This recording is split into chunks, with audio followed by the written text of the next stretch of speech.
Slugterra, an underrated underground story. Slugs are ugly and gross, right? Wrong. They are adorable and ferocious. Well, at least in the world of Slugterra. Now, many of you might not have heard of this underrated series, but this is one of the most amazing Canadian animated series with a strong fan base. Its world building and a well-designed plot make it engaging to watch. For starters, it's about 15-year-old Eli Shane, who's hurled into the world of Slugterra after his father is gone. In Slugterra, cute little creatures called slugs are weaponized as they are blasted through guns, which allows the slugs to unleash their magical powers and take the shape of powerful creatures. However, there is Dr. Black, who wants to control Slugterra and turn all slugs into dark, deadly ghouls. The series is created by Asaf Fipke and produced by Canadian studio Nerdcore Entertainment to become part of Wild Brain. The show also had a quite long run from 2012 to 2016, and in this video, I will explore the complete lore of the series. Do it!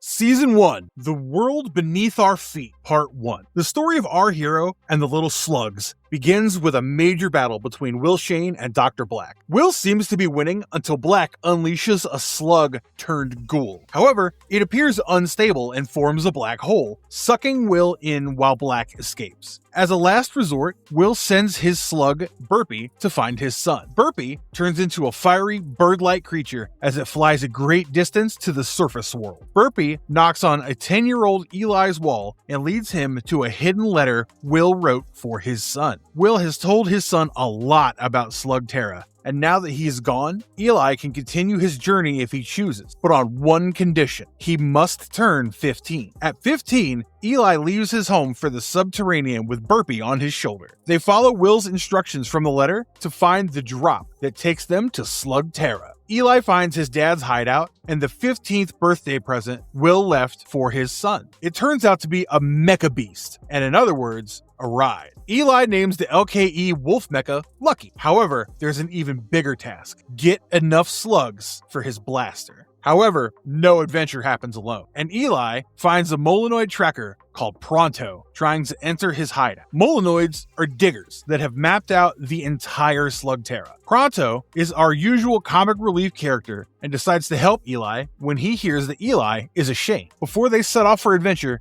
Eli shoots his first blaster, and Burpee the Infernus is his first slug. Eli also keeps his identity as a surface dweller a secret, since Will had cautioned him to keep the worlds hidden and secret from each other. Pronto suggests that Eli can enter a tournament and haul off some experienced slugs. On their way, Eli witnesses a person being bullied by a bandit and tries to duel him, but his ass is saved by a girl who is just passing through. When Eli and Pronto finally arrive at the tournament, Eli finds the girl taking pictures of the opponents and finding their weaknesses. The girl introduces herself as Trixie and is surprised to learn that Eli is a Shane, while several others refuse to believe that he is Will Shane's son. Pronto is further shocked to learn that Eli has never sparred and brings a cave troll called Cord Zane to practice with Eli. The practice pays off, providing Eli with some floppers to add to his arsenal. Now, for usual Slugterrans, floppers are the least powerful and most common slugs. But will that be enough for Eli to fight a slinger called Shockwire? Trixie notes that Shockwire only uses taserling slugs, which tire them out, potentially leading to a misfire. Eli uses the information to defeat Shockwire in the qualifier, forcing Shockwire to pay up a slug. Eli takes a chance and asks the slugs which one wants to accompany him, and as the slug chooses him, Eli names him Jules for his electric power. While Eli celebrates his first win and his day at Slugterra, a henchman informs Dr. Black that Will Shane's son, Eli, is here. However, Black is prepared with an arsenal of ghouls waiting to be unleashed into the world.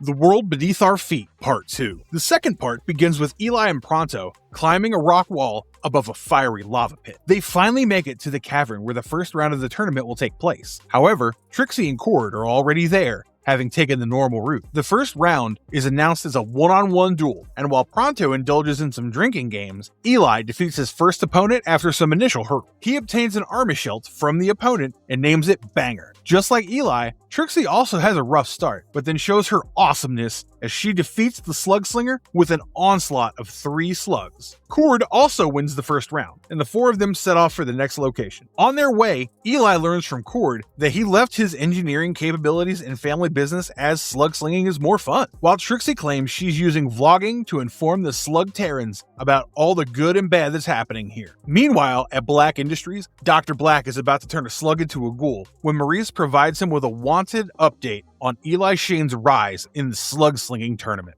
Back to our Shane gang, they end up in a dangerous place while following Pronto's shortcut route. They enter the Shadow Clan, creatures of the dark. Eli remembers that his father thought they were not a big deal and proceeded to fight them while allowing his friends to escape. Sam Vincent voices both Will and Eli Shane. As a 41-year-old artist, he did a tremendous job of voicing a 15-year-old. The group reaches the next cavern, and for the next round, it's 3-on-3 duels. Eli already has a team with Cord and Trixie, who are rather unsure if they make a good team. They go against the Power Triplets and seem to be losing very badly.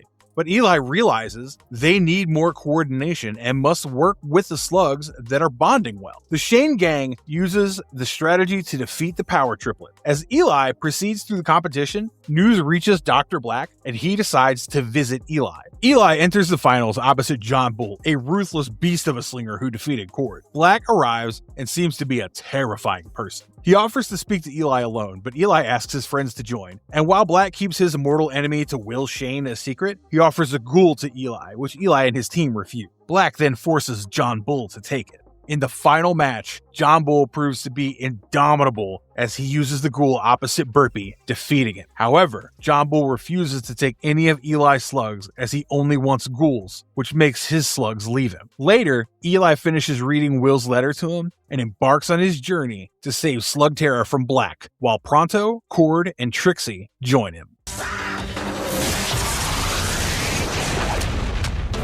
The Trade. The episode begins with the Shane gang challenging a slug slinger called Cece. The slug slinger seems to have been corrupted by Dr. Black, as all he uses are ghouls. With Eli's smart moves, the gang defeats Cece, only to learn that Cece was distracting them, while other minions of Dr. Black were thrashing the Shane gang hideout. After finding most of their arsenal and equipment lost, Eli and Cord decide to get some replacements and boosters. Cord gets excited as they arrive at Barton and Spinks, but the shop owner wants a slug, not gold, in exchange for all the items he's bought. Eli refuses to give away any of his slugs, but the others force it. Eli reluctantly gives away Jules, who appears to be a rather understanding fella. However, the shop owner has other plans for the slug. On their way back, Eli changes his mind and turns around to get Jules, but the shop owner tells him Jules is gone. The Shane gang breaks into the storage and notices one of Dr. Black's enforcers buying the slugs. But the enforcer, El Diablos Nacho, finds Eli as he tries to save Jules. However, Eli and his friends fail to win against the zombie-like Nacho, as he and his associates take away the slugs, including Jules. After Black's men leave, the shop owner helps Eli and his friends out of the grind they got stuck in while fighting. With limited options, Eli decides to take Jules right from Black's citadel. Eli takes a rather direct approach as he knocks on the front door of Black's fortress, and Maurice holds off Eli, while Black entertains the other slug slingers, giving away ghouls to make them work for him. Meanwhile, Pronto, Cord, and Trixie burrow through the ground and enter the fortress. They find the room where all the slugs are stored, but Jules is not there. As it turns out, Black has been expecting Eli, as he feels he has left an invitation by storming the hideout. Although Black might be mistaken and a little over his head, he still has the upper hand as he prepares to make an example of Jules and turn him into a ghoul. This doesn't go as planned, as Jules shocks Black and escapes his capsule. Eli and Dr. Black get into a duel that takes them outside the fortress. Meanwhile, the rest of the Shane gang helps the captive slugs escape and forces Black's enforcers to run after them. The team rejoins Eli in the fight, while Black's minions also join their master. As the odds seem to not be in their favor, the Shane gang manages an escape with the help of Burpee's special talents. Later, the team relaxes at the hideout and plans to get more slugs and train.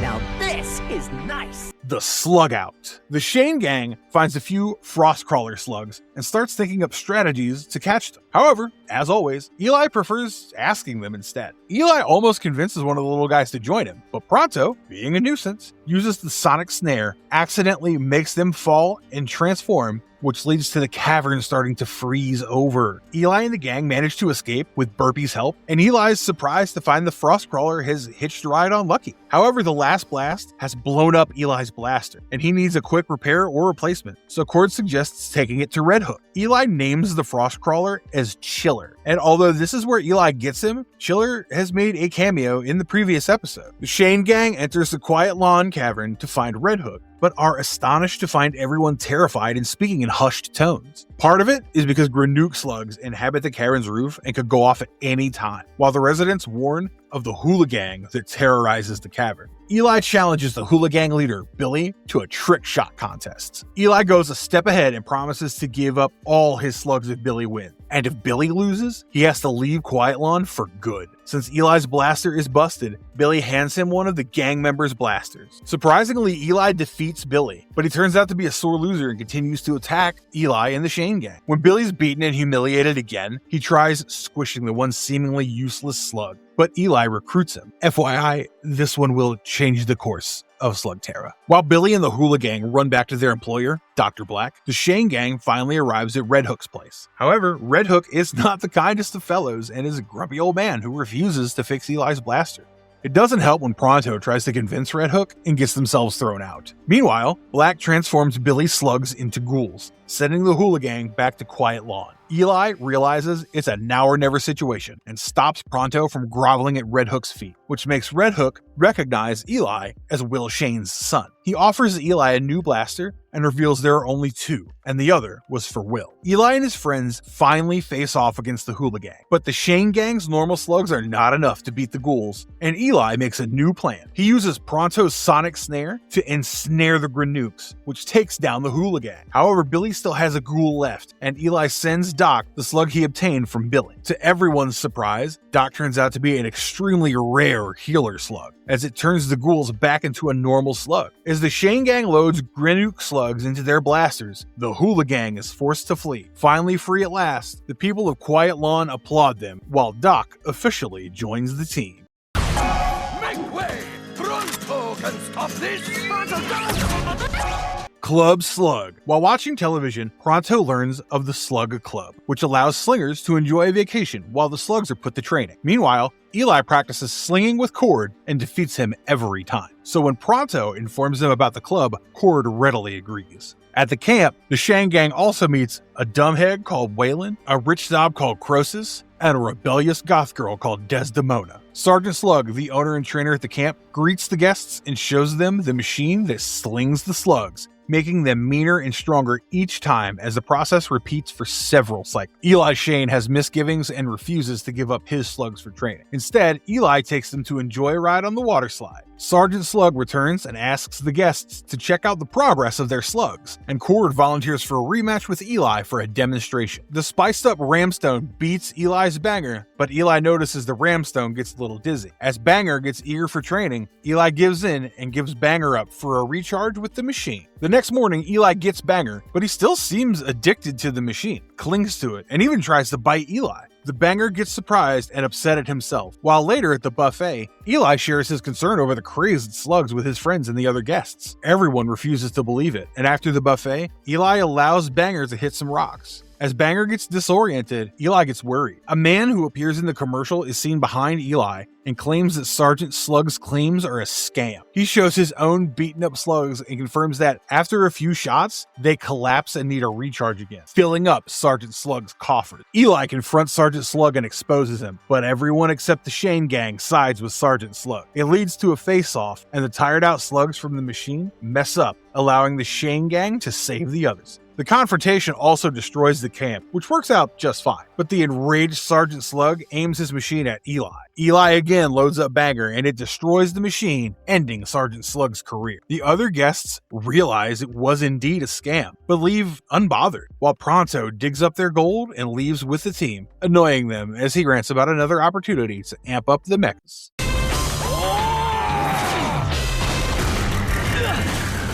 The Slug Run. When Eli watches a commercial about the Slug Run race and the prize of a rare crystallid slug, he gets ready to join it. Cord warns him about the danger that lies in the race, but Eli doesn't listen. Upon arriving at the race, Eli learns that contestants are not allowed to attack each other with slugs, while Pronto encounters a Molinoid racer named Cedo. Pronto self-proclaims that Cedo is his rival and joins the race to beat Cedo, who has a mecha bowl for a ride. Just before the race starts, a star racer sponsored by Black Industries called Vance Bolt joins the race. During the race, Eli closely follows Vance so as not to let him win the crystallid for Black. Eli warns Vance about Black's dark ways and asks him to stop, but Vance continues racing and even shows concern for Eli's age, as dangers are lurking ahead. However, Eli might be in a little over his head as he follows the same shortcut as Vance and finds himself in deep trouble as he falls through trenches. On the other hand, Pronto's eagerness to beat Cedo accidentally causes him to knock Vance into the same ditch. However, as Eli points out, they are in Shadow Clan territory, and both Eli and Vance make a run together. Eli uses his slug-slinging skills to use Burpee, who helps them out of the trench and back onto the racetrack. Interestingly, there is a game based on this episode, sharing the same title. Pronto warns Eli not to touch the crystal arches, but Pronto, being Pronto, finds himself hurled at the crystals, which turn out to be giant crystal worms. As all the crystal worms wake up, they take out several riders, but Pronto, Cedo, Vance, and Eli continue their race. At last, Vance uses his booster to bolt, while Eli uses his slug-slinging skills to finally cross the finish line. His exuberance is paused when he finds that Vance has come first. However, much to his surprise, Vance hands him over the crystallid, as Vance only cared about winning the race. But in a funny twist of events, Cedo is revealed to be the real mole, working secretly for Black. He tries to collect the rare slug, only to be thwarted by Pronto, who emerges riding a crystal worm. Pronto uses the crystallid to create a hole and pushes Cedo into it. Meanwhile, Eli warns Vance about Black and asks Vance to teach them some riding moves. As Cord, Trixie, and Eli follow him, Pronto keeps ranting to himself about how he saved the day. Oh, you're much too late for that. Mecha Mutiny. The episode begins with the Shane gang chasing a new slug called the Hoverbug. As the gang jumps over a chasm with their mecha beasts, Pronto worries about falling, while Cord assures him that with the new upgrades, that's most unlikely. However, Cord is wrong, and the mecha beasts malfunction, making them fall miserably, while the sly slug taunts Eli before hovering away. Later, at the hideout, Cord re-examines the mecha beasts, but can't seem to find any issue and wonders if there's something wrong with the upgrades he got from the Great Western Forge. However, when the team visits the Mecha Beast factory at the forge, they're surprised to find that Glendale and the other cave trolls who work there have left their jobs. The new head engineer, Darius Yorman, ushers them in and sends their mechs for repairs. Eli and Cord insist on a tour of the forge, and Darius is forced to show them. However, there's something fishy, and Eli can sense it. It turns out that Dr. Black is ghoulifying the mecha beasts by transforming their energy core. Meanwhile, back at the forge, Darius leads the gang towards the end of the tour and veers them away from a door, which further raises Eli's suspicions. He pulls Pronto aside and peeks into the closed room, only to find a ghouled mecha. However, the new technicians notice him, forcing Pronto and Eli to run. They finally find a room where one of the technicians is ghouling the beasts, which eventually leads to an altercation between Black's employees and the Shane gang. Eli uses trickery and a little bit of Oscar-worthy acting from Pronto to escape, whereas Darius attempts to kill Trixie and Cord with hot molten lava. Eli comes to their rescue and brings in Glendale along with the other cave troll. Grendel and the cave trolls fight Black's engineers to provide the Shane gang a chance to get back their mecha beast and stop the ghoul mecha from being distributed. Thanks to Doc, Eli transforms their ghoul mechas back to their normal state. A fierce battle rages, and at last, Darius and his team are held captive, while Trixie records everything. Meanwhile, Black orders his men to increase the production of ghouls. Change that.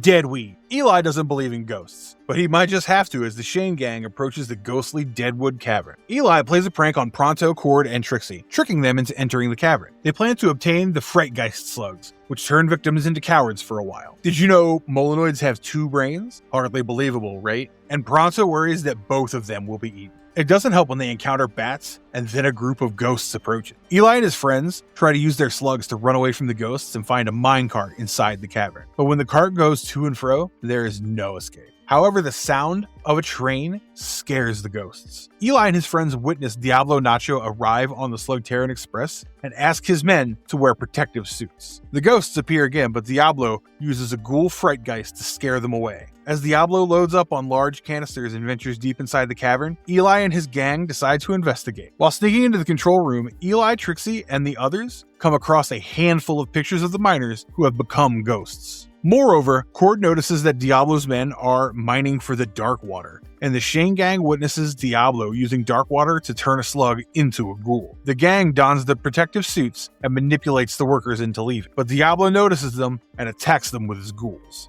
Eli fights back, but Diablo attacks Eli with a Nightgeist. Eli runs away scared with Burpee following him, but when he comes out of it, he encounters a friendly Frightgeist slug, which joins Eli. At the same time, the ghosts approach Eli and seek the ghosts' help in stopping Nacho. Although the ghosts fail to stop Nacho, Eli's new Frightgeist hits Nacho and makes him run away. As Nacho leaves with the Slugterran Express and a whole load of dark water, Cord shuts off the pump, which returns the ghosts to their human forms. The miners explain that it was a gold mine until Black bought it and made them dig the well. It is, however, the dark water exposure that made them ghostly figures. The miners thank the gang and gift them with Frightgeist slug, while Eli shows them his own. I'll give you a hint.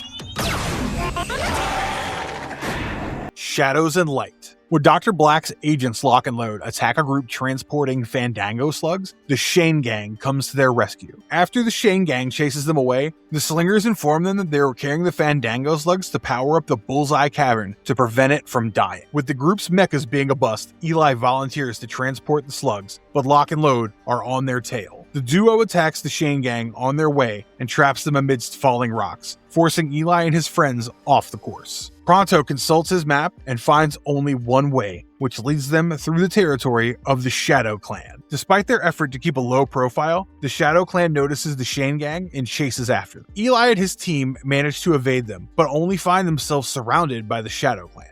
Eli and team manage to evade them only to find themselves surrounded by the Shadow Clan. Eli decides to surrender, and Trixie takes the opportunity to film the Shadow Clan up close. Although we can say they're pretty camera shy. The leader of the Shadow Clan approaches the Fandango slugs, and Eli tries to communicate with them, letting them know how important it is to take the slugs to Bullseye. The Shadow Clan leader doesn't care and tries to scare away Eli, but Burpee jumps off a cliff and loudly berates the Shadow Clan. Surprisingly, the Shadow Clan lets them go, but once they reach Bullseye, the slugs start running away. Even Eli's own slugs seem to be scared. As Lock and Load appear again, Eli divides the task. He asks Trixie to find out why the slugs are afraid, while Pronto is sent to collect them. Eli and Cord take down Lock and Load, while Trixie finds that a pool of dark water is scaring away the little guys. Eli shoots Doc to cure the dark water, and Pronto returns with a Fandango, which further boosts Doc's capability. The rest of the Fandangos also return and aid Doc. With the dark water gone, the cavern comes back to life, while Trixie notes it's the center of Slugterra, and that's why it's important to keep Bullseye alive. Mario Bravado. Pronto steals Trixie's gum, but has to spit it out immediately because it's rotten fish. However, one little prank from Trixie lands Pronto in jail and 50 years of hard labor. In his cell, Pronto meets other humans jailed for even crazier crime, like breathing loudly or having a constant smile. Eli realizes the judge is corrupt, and Cord brings news that Judge Logan has made a deal with Dr. Black to send people to work for Black. Eli, Trixie, and Cord make a plan to break Pronto out of jail, and that requires Eli to make a rare and extraordinary trick shot. Cord even gets a special gear and speed stinger slug for Eli, who names it Stunt. However, Eli's first try doesn't land the way he wanted, and he's humbled. Well, being a Shane has its strengths, but that doesn't make a person a master trick shot overnight. So here's plan B. Cord mentions a former trick shot master called Mario Bravado, who had his own TV show but went out of work a few years back. Trixie warns that he has retired and opened a restaurant. Now that's quite a detour, but Eli's not ready to give up. Eli visits Mario's Ricochet Pizza, where he works with a speed stinger. Mario initially refuses to help, but Eli gulps down several pizzas until Mario is softened enough. As Eli tells Mario about being a Shane and his situation, Mario finally agrees, but Mario promises only to teach Eli to do the trick shot and teaches him to make pizzas. Mario also explains to Eli about being a cocky young fellow and rejecting Dr. Black's offer to work for him. So Black challenged him and defeated him with a ghoul. After several unsuccessful tries, Eli finally masters the technique and rushes back to his friend. However, Judge Logan and the enforcers are already moving the prisoners by train. Eli, Trixie, Cord, and Mario work together to detach the cage with the prisoners from the rest of the train. Eli pulls off an impressive trick shot with stunt, while Mario takes a few shots and saves everyone. Later, Trixie plays the same trick on Judge Logan, getting him arrested under the same crime.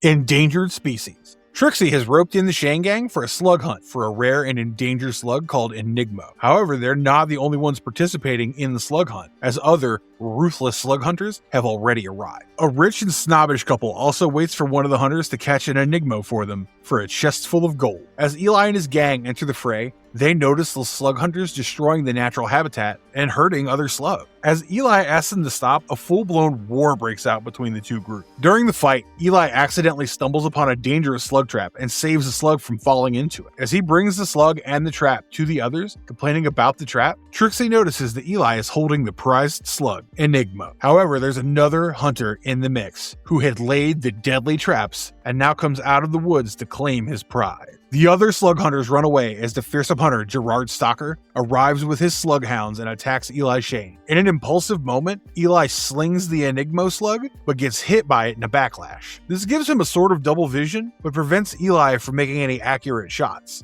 Meanwhile, the Enigmo escapes and Stalker is gone in pursuit. Trixie helps Eli, and the Shane gang renew their search for the enigmatic but very stupid slug. On their way, Pronto finds himself trapped in one of Stalker's advanced traps, but Cord saves him. On the other hand, Cord gets himself pinned by several slug tranquilizers as he's trying to protect the Enigmo. Eli and the rest leave Cord to doze off and continue their search. Trixie also gets trapped while Pronto falls through a hole, and Eli has to face off against Stalker slughounds alone. Eli uses Chiller and Spinner to get away from the hounds, but Stalker catches up to him. However, Stalker now has Enigmo, and as Eli keeps Stalker distracted, Burpee convinces Enigmo to switch into the shot that Stalker fires. The second hit brings Eli's vision back, and Eli finally defeats Stalker, trapping him in his own trap. Eli also refuses to sell the Enigmo to the rich couple, while Pronto still tries to grovel about the things they could buy.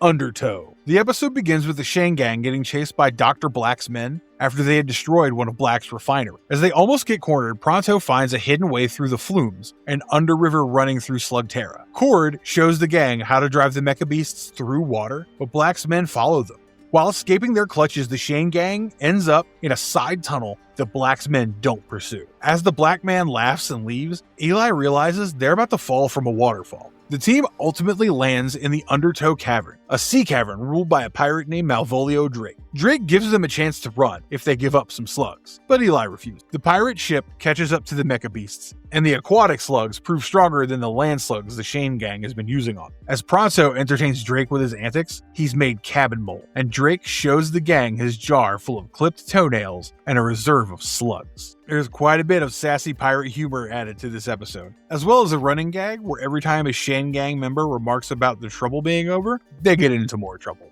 On that note, a black ship appears in the cavern demanding the prisoners, but Drake refuses, and the ensuing fight allows the Shane gang. The Shane gang takes over the black ship as Cord tries to get it working. Meanwhile, Drake orders his first mate Watts to fire at the black ship. Eli learns to maneuver the ship and saves it from destruction. Instead, he takes it back and rams it into Drake's ship, breaking it in two. At last, Drake and Eli duel, but Drake's slug Mimicky mimics Burpee and becomes an Infernus. As a result, the next time, Eli uses a different slug to ensure Mimicky inflates and wraps its own master in a bubble. The Shane gang also find their mechas and leaves with all of the freed slug. However, he decides to set them free to choose their own humans.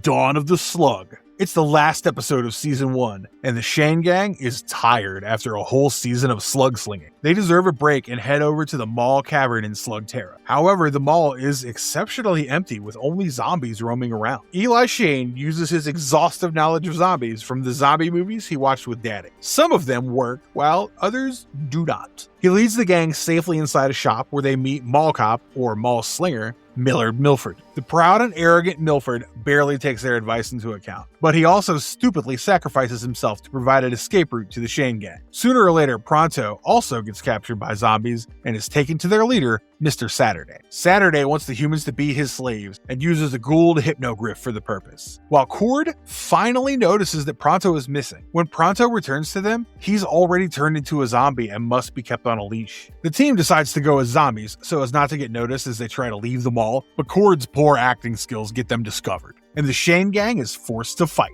They witness Mr. Saturday working with Gould slugs as he turns a seemingly innocent couple and decides to confront him. However, Mr. Saturday notices them and orders his zombies to attack. He also explains that although he got the cryptogriff from Black, he is his own master and he just wants to have fun. His fun is cut short when Milford returns from the dead. Well, to be precise, with an injury to his sinewy hands. The team might save the day before a bunch of older people visit for their regular shopping. They make a heroic slow-mo entry to fight on Saturday. Milford also tries to show off his shooting skills to Trixie, who has better skills in this matter. Eli finally manages to defeat Mr. Saturday while using Doc to reverse the cryptogriff to its original hypnogriff form. This removes the spell from everyone's eyes while Mr. Saturday is arrested and sent to mall jail.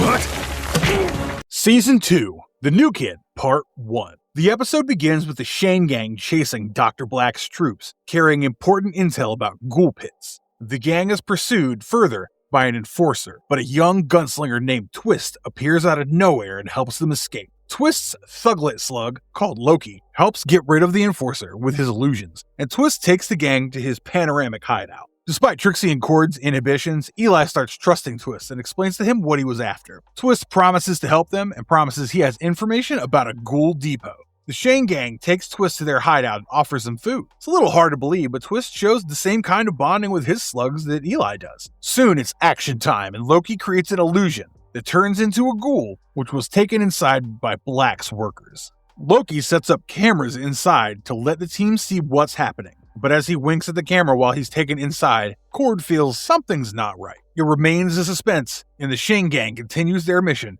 as Eli, Cord, Pronto, and Twist disguise themselves as Black's guards and enter the premises. They get a cart of ghouls for Doc to cure, but their escape route gets dangerous when Eli spots Diablos Nacho outside. As Twist and Eli agree, a fight takes place as the gang tries to make their exit. During the battle, Eli loses his belt, but his slugs slingshot themselves to attack Nacho. With Nacho defeated, the gang escapes with the ghouls and their mechas. However, their run-in causes the ghoul cart to fall over, and the ghouls try to escape. Twist sends Loki, who pretends to be a Shadow Clan member, to scare away the ghouls while the others are captured. Eli blasts Doc to cure the ghouls, and later, all of them return to the hideout. Eli and the gang decide to make the new kid their 5th member, and Twist promises to get help from a friend for their next mission. However, right at the end, Twist turns up at Black's fortress and is revealed to be a Black's spy.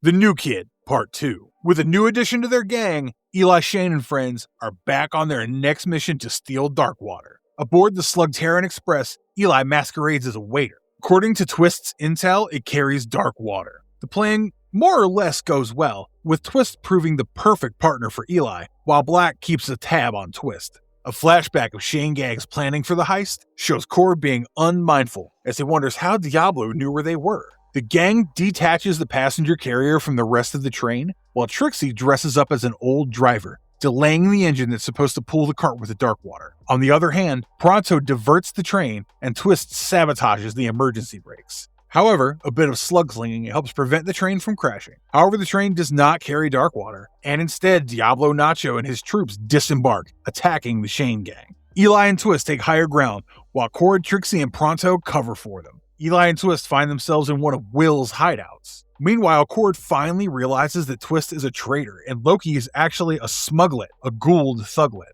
Cord explains that a thuglet's illusion doesn't work on camera, and since the team noticed Loki in his Gould form, it must be the real appearance of the slug. Trixie immediately informs Eli, but it's too late, as Twist confronts Eli. Twist recalls losing his father and becoming an orphan because of Will Shane. Although it remains a bit unclear, Will Shane probably stopped Twist's father from stealing slugs. As Eli and Twist fight again, Twist uses Loki's abilities to slip out of Eli's grasp. In the meantime, the rest of the Shane gang takes down Nacho and his troop with the help of a triple attack Molinoid bomb move.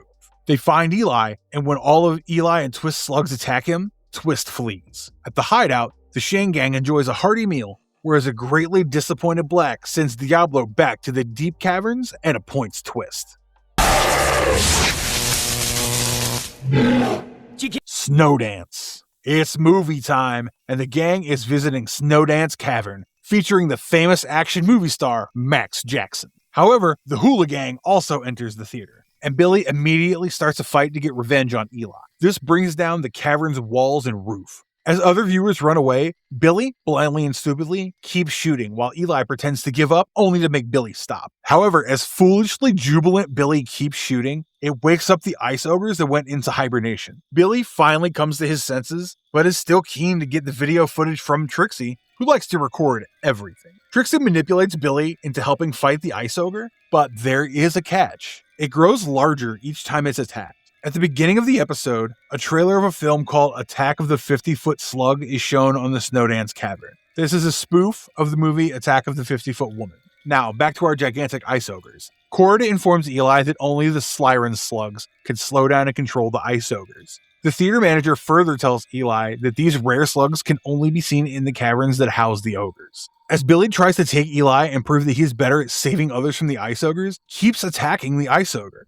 On the other hand, Eli finds the ice ogre lair, but their song makes him sleepy and tired. Eli finds one little Slyran, which asks the others to stop, but the ice ogres emerge from the ground and attack him. Eli tries to evade them by jumping off a cliff, but the ogres still follow him. Back in the theater, Trixie closely shoots Billy and makes him order his team to comply with the Shane gang. However, Billy manages to further antagonize the beast, but Eli arrives with one little Slyran and is followed by more ice ogres. As Eli slings the Slyran, it sings a long and loud song that puts the ice ogres back to sleep. Pronto further creates a door for them to escape, while the Hula Gang is knocked out as they approach the sleeping ogres. Inheritance. A thief enters the Shane hideout, looking for something, but the slugs notice her and alert Eli. As Trixie, Eli, and Cord tried to catch the girl, they almost demolish their own home. The girl claims she has come looking for the Shane treasure because she believes she has a right to a portion of it. After Dana the thief leaves, the Shane gang gets busy looking for the treasure, and Eli finds it hidden in a locker behind a photo frame. However, the treasure chest has no lock and is encased in magma. Cord points out that only a forge melter slug can help them open it, but to find it, they must visit the dangerous magma caverns. As the gang sets out on their voyage, Dana follows them in secret. Upon reaching the caverns, Pronto uses his Molinoid knowledge to determine the best time to cross the lava river. The gang braves magma monsters and lava geysers to ultimately reach the center. This episode seems to be inspired by the various adventure movies that throw the heroes into continuous challenges. The gang finds Dana holding the only forge melter as she scared the rest away. Dana Poor introduces herself as the daughter of Will Shane's former best friend, Tom Poor. While Eli knew that Tom betrayed Will, Dana claims that that's false. She says Tom became suspicious of Will when Will went missing for days. Well, that's understandable, as Will probably went above ground to meet his son, Eli. However, what remains a mystery is that Tom had witnessed Will working with the Shadow Clan. Apparently, Will also promised to share the treasure with Tom, but Tom challenged Will to a duel and lost. Eli agrees to share the treasure in exchange for the slug and opens the chest, but it mostly contains junk and some unknown items. Dana finds a headphone-like device, and as she wears it, she can hear the Shadow Clan approaching. She collapses, and the Shane gang takes her as they escape the cavern, as well as the Shadow Clan. Eli asks his team to get away as he fends off the Shadow Clan. As he wears the device, Shane can hear the Shadow Clan. The Shadow Clan leader asks Eli about his identity, and upon hearing that he is a Shane, the leader lets him keep the device. The leader claims to have the same goal as all Shanes. As the Shadow Clan leaves, Eli meets his friends and tells them about the communicator. However, Dana has left with another object from the treasure.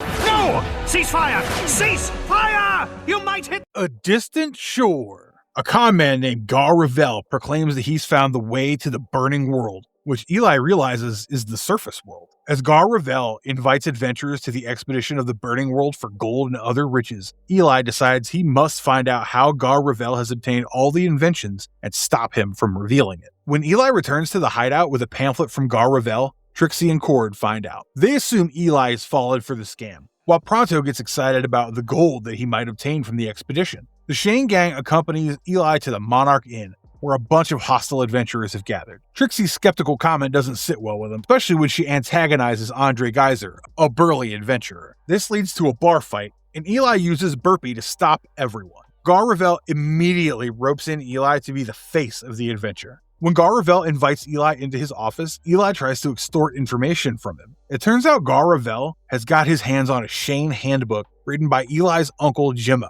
Jimmo Shane later appears in a flashback scene in the episode Back to Black. It's also mentioned in Slugterra Into the Shadows that Jimmo is the one to take care of Eli when his mother left him at the age of 10.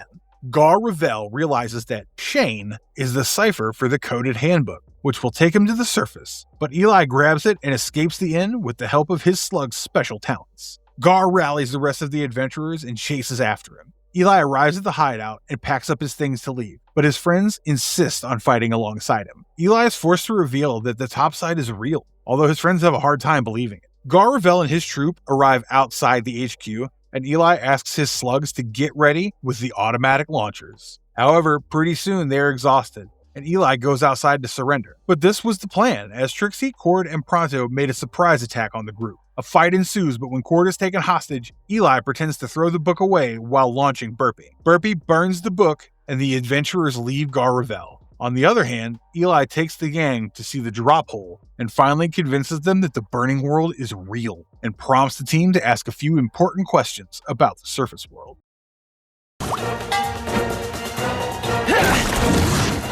The Journey Home. The episode opens on the Shane gang chasing Lock and Load to obtain a device that they are taking to Dr. Black. Eli uses up all the slugs while fighting, and although they manage to win, the device is destroyed. As Eli and the gang leave through their usual path, Burpee, Jules, and the other slugs use the slug tunnels to return to headquarters. The episode answers the most poignant question: how do slugs get back? Well, looks like there's another underground channel which all slugs travel through. However, something has jinxed the day for Eli and his slugs. Chiller suddenly has the chills and sneezes, freezing the tunnel, causing all of Eli's slugs to fall from the tunnel into the pit. Meanwhile, the Shane gang takes their usual route through Quingsley Cavern, and they find it rather lifeless. They learn that a Cyclops slinger called Munch is ruling the cavern. Eli challenges Munch to a duel on the conditions that if he wins, Munch must leave the cavern. However, Trixie reminds Eli that he has only 2 slugs to fight, Glimmer and Suds. Since Munch doesn't allow Eli to take his friend's slugs, Eli sends Trixie and Cord to get Burpee and the rest. Back to our slugs, they have an adventure of their own when they travel across dangerous mines and come up top onto the streets, only to be hounded by a ferocious dog.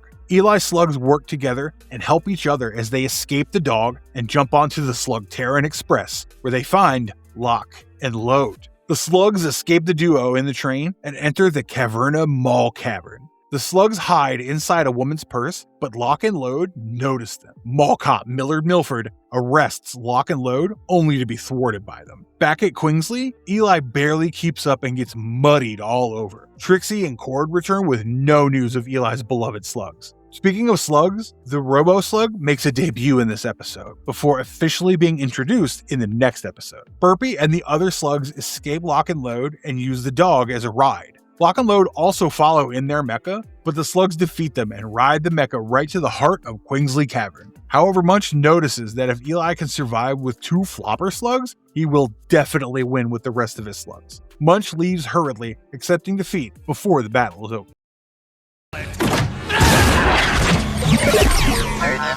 Robo-Slugs. When one of the rich, snobbish men, Dorium, visits the Slugterra Institute of Technology, the head scientist, Bartholomew, introduces him to the latest inventions. This includes Tobias's anti-gravity machine and Catherine's machine that weaponizes sound. They're interrupted by a mad scientist, Quentin, who shows off his robo-slugs and uses them to destroy the inventions and trash the Institute. Kate immediately calls for the Shane gang to help, and Eli arrives with his team. Eli and Quentin duel when Eli finds out that the robo-slugs have the abilities of all the slugs in Slugterra, which Quentin has researched and harnessed. However, Eli uses Mo, the Enigmo, to take Quentin by surprise. On the other hand, Jules destroys his controls, stopping him from teleporting. A flabbergasted Quentin makes a run for it, while promising to return with something bigger. The episode has a running gag about Trixie refusing to believe that every scientist has a secret lab, only to be proven wrong at the end. Nevertheless, Quentin returns on a giant robot, Mecha, and defeats the Shane gang, forcing them to retreat. Kate takes the Shane gang to a secret lab and informs the gang about Quentin's phobia of real slugs. Kate recalls that Quentin's phobia developed during one of their childhood field trips when he got stuck in a room full of slugs. It appears the robo-slug idea came to him as Quentin wanted to avoid using real slugs. When Pronto mentions a can opener, Eli has another idea, and the team builds their own giant robot using their mecha beasts. The robot that the Shane gang builds is a tribute to the mechas that feature in the mecha anime.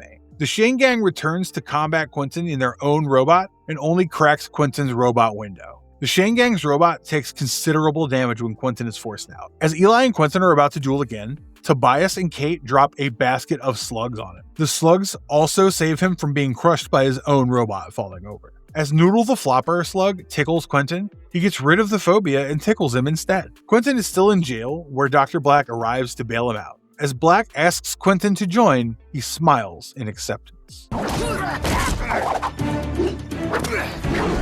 The Unbeatable Master. A mysterious slinger visits a local bar and defeats those who try to rob her. The stranger demands to meet the new Shane, and soon the Shane gang appears to meet her. Unaware it's a woman and the unbeatable master Shania, Eli Shane is eager to duel the stranger, who invites Eli to her dojo, the Dojang Grotto. Eli arrives early only to find that Shania has invited other aspirants to be her apprentice. The Shane gang also arrives to compete and support Eli. As Master Shania begins the winnowing process, a majority of the slingers are disqualified. Some of them refuse to leave, but Master Shania is brutal and uses her slugs, Negashade, and White Boondock to throw them out. These slugs are black and white, representing the iconic yin and yang. As the competition continues, Cord and Pronto are also eliminated from the race, but Yang and Ping insist on letting them stay. On the other hand, a young fellow with great skills defeats Trixie and is the only one standing between Eli and victory. The young slinger reveals himself to be Twist, who is using his smuggler's illusion power as a disguise. Shania gets impressed by his ability to form such a strong bond with a ghoul.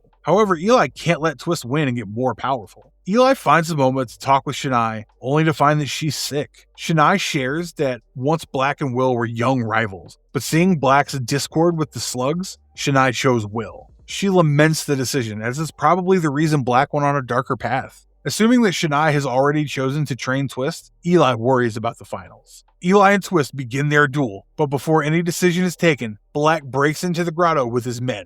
Black not only challenges Shania, which she accepts, but also brings a Gatler that blasts several slugs together. As Black duels Shania, Eli starts fighting Twist, while the rest of the Shane gang also joins the fight against Black's men. Shania eventually defeats Black with a fusion shot of her slugs, but it turns out to be Twist. Original Black cowardly attacks Shania from the back with a Goondock, a gold boondock. The injury is fatal, and as Shania dies, she assures Eli that he can bring peace to Slugterra. As revenge, Eli defeats Black with a fusion shot of Burpee and Jules. Black decides to leave while Eli warns Twist to make the right choice. Later, the Shane gang holds an intimate funeral for Shania.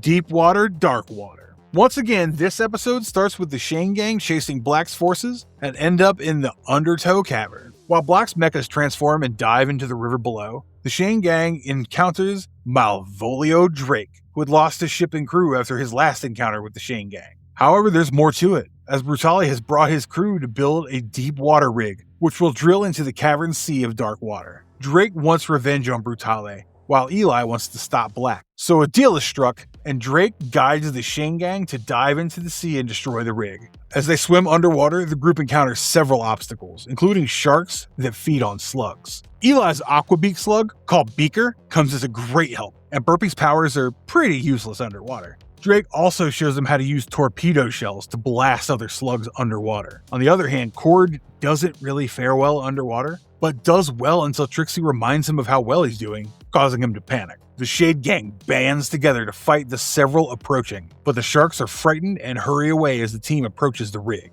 Eli and the gang also notice Brutale inside the rig, and Drake informs them that Brutale is his own brother. The brothers have an ongoing tiff as Brutale believes Malvolio stole something, Mimikyu the slug, from him. A battle ensues as Malvolio's former crew, now siding with Brutale, joins the fight. It gets chaotic when Eli refuses to follow Malvolio's orders. However, he quickly realizes his mistake and decides to follow him, even if it means Eli has to trust Drake. Eventually, the Shane gang comes up with a plan with Drake. According to the plan, the group infiltrates the rig, and while Malvolio confronts Brutale, the others fight off the crew and make arrangements to blow up the rig. Malvolio clarifies that Brutale gave him the slug as a birthday gift, and the siblings reconcile. They gang up against the Shane gang, but Eli was prepared for the betrayal. As Cord tries to open the vent, Eli uses his slugs to dazzle Mimikyu, who gets swallowed by a shark.